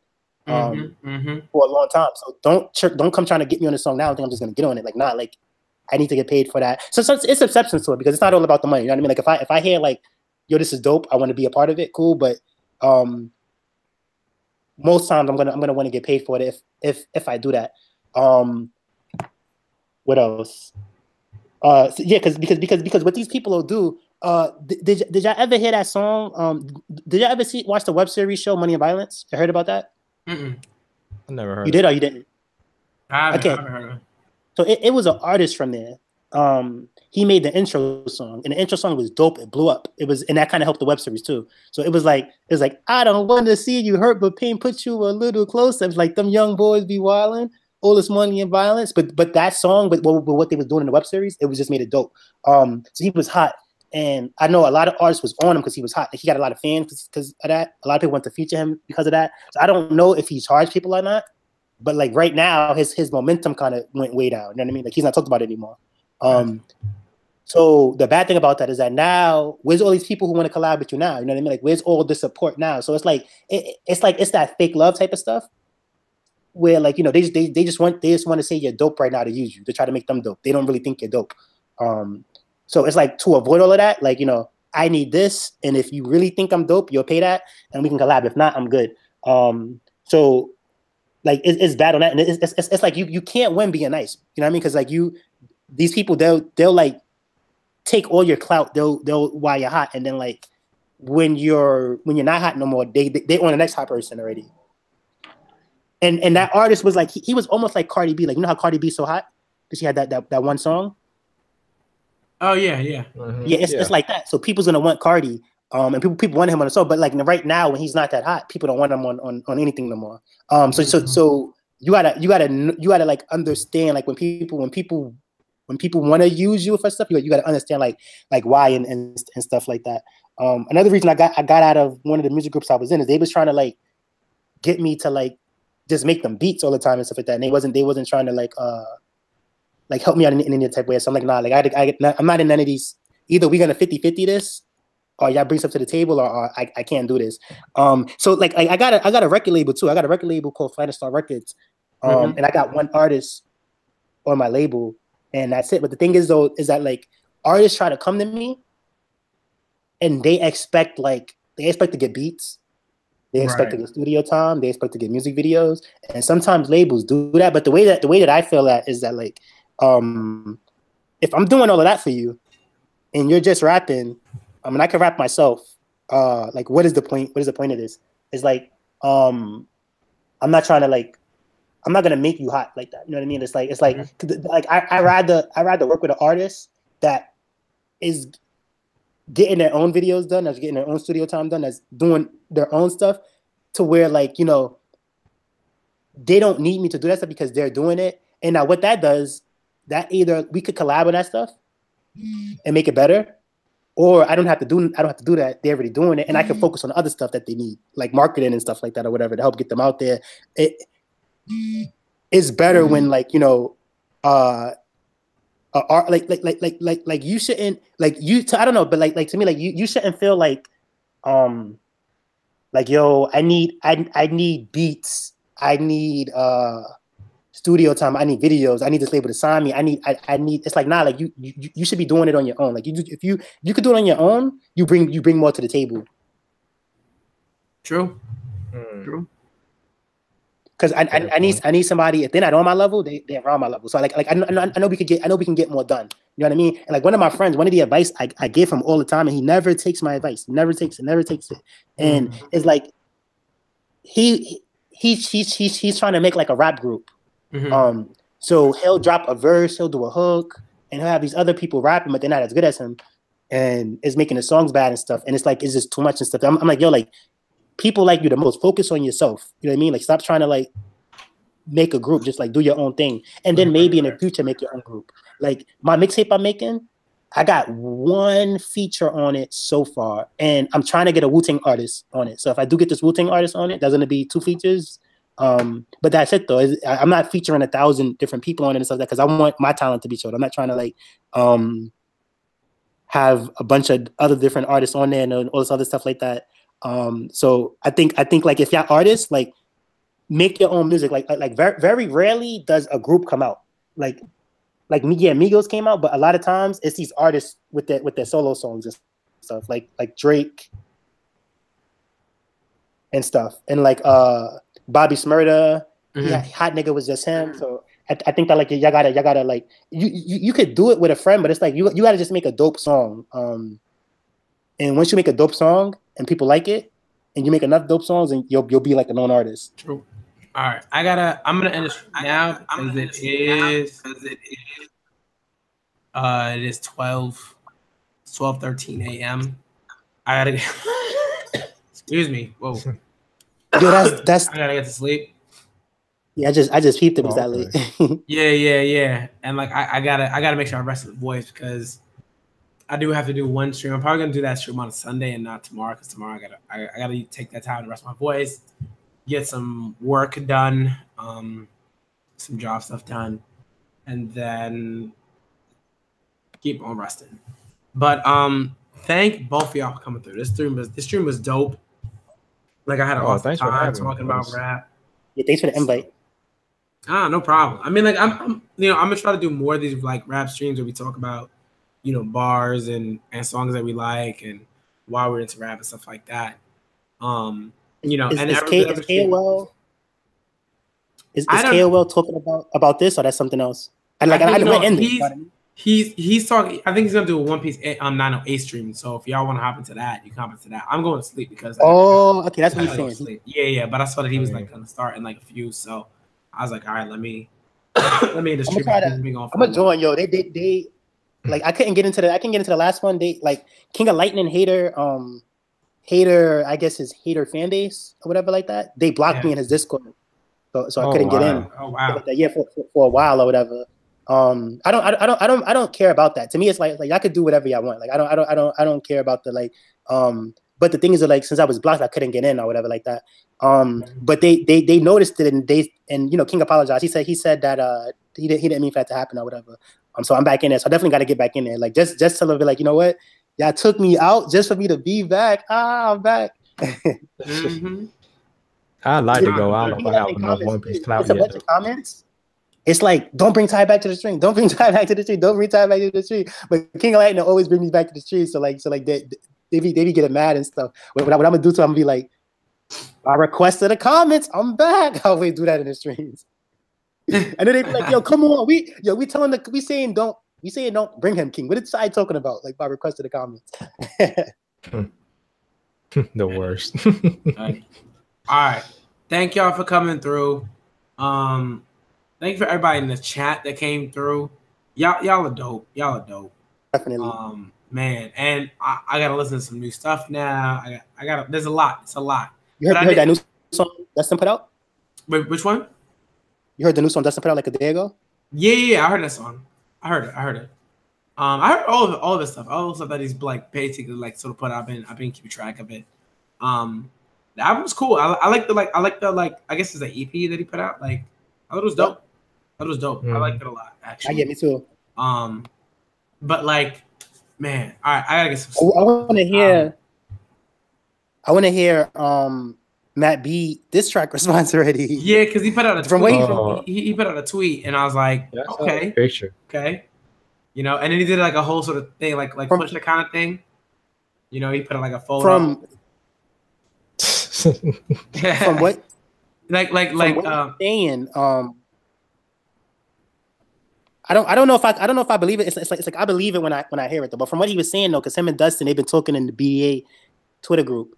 Mhm. He's like, when he put this song out, that Dustin ain't gonna want to, King ain't gonna want to make a response to it or whatever. He said he's gonna see the difference between those two and why he shouldn't even be making a response to it. He was talking crazy. So like, you know, if he could live up to that, then dope.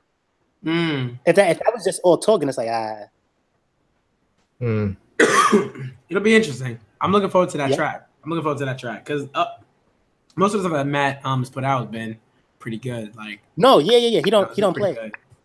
So I'm looking forward to that. And you know, he got people in his corner, like, you know, like musically, you know what I mean? Like he's got a crew, you know, and it's different. And you know, it's not like, oh, here's a crew, we're just kind of walking around doing our thing. It's like they do their own thing and they really do work together. You know what I mean? Master J was trying to say something. He was like, for me and him to get involved, I'm like, I ain't doing that. I'm like, listen, like, nah. The best, you know, it's in these situations, it's always best to be a spectator. You know what I mean? Just like and Matt, he like, if Matt wanted to, he could have got one of his vibe people to respond. Nah, Matt respond. You know, like he's responding himself. Dustin got to respond himself. Yeah. No, facts. All right. Yeah, man, you gotta have that 1v1, you know. Yeah, you gotta. All right, you gotta shoot a fair one. Yo, P. All right, I'm Black Manga Critic. Thank y'all for coming through. If you haven't subbed to Ty, you already know what it is. Sub to Ty. If you haven't subbed to Dribble Kenshin, yo, definitely sub to Dribble Kenshin. Both of them do One Piece content. They do this stuff. They do, you know, I've seen Ty stuff. Great, you know, great, phenomenal Yu-Gi-Oh content. If you into Yu-Gi-Oh at all, you gotta sub to Ty for that. All right, like at least for that. All right, I think you already know about Ty and One Piece stuff. You already know, but if you ain't peep the Yu-Gi-Oh stuff, keep that. Not yet. All right, Dribble. The Yu-Gi-Oh stuff. I'm making more Yu-Gi-Oh stuff too. I got a mind too. Yeah, because I feel like there's a lot of people that like really do follow that like pretty intense. I used to like it was a long time ago, but like I haven't done that. Like I'm not even. It's crazy. Like it's been a lot. Like I get like. Hold on, I'm gonna end the stream now, and then we can talk about it after. After I end it. All right, but I'm a Black Manga Critic, y'all. Thank y'all for coming through, and I am.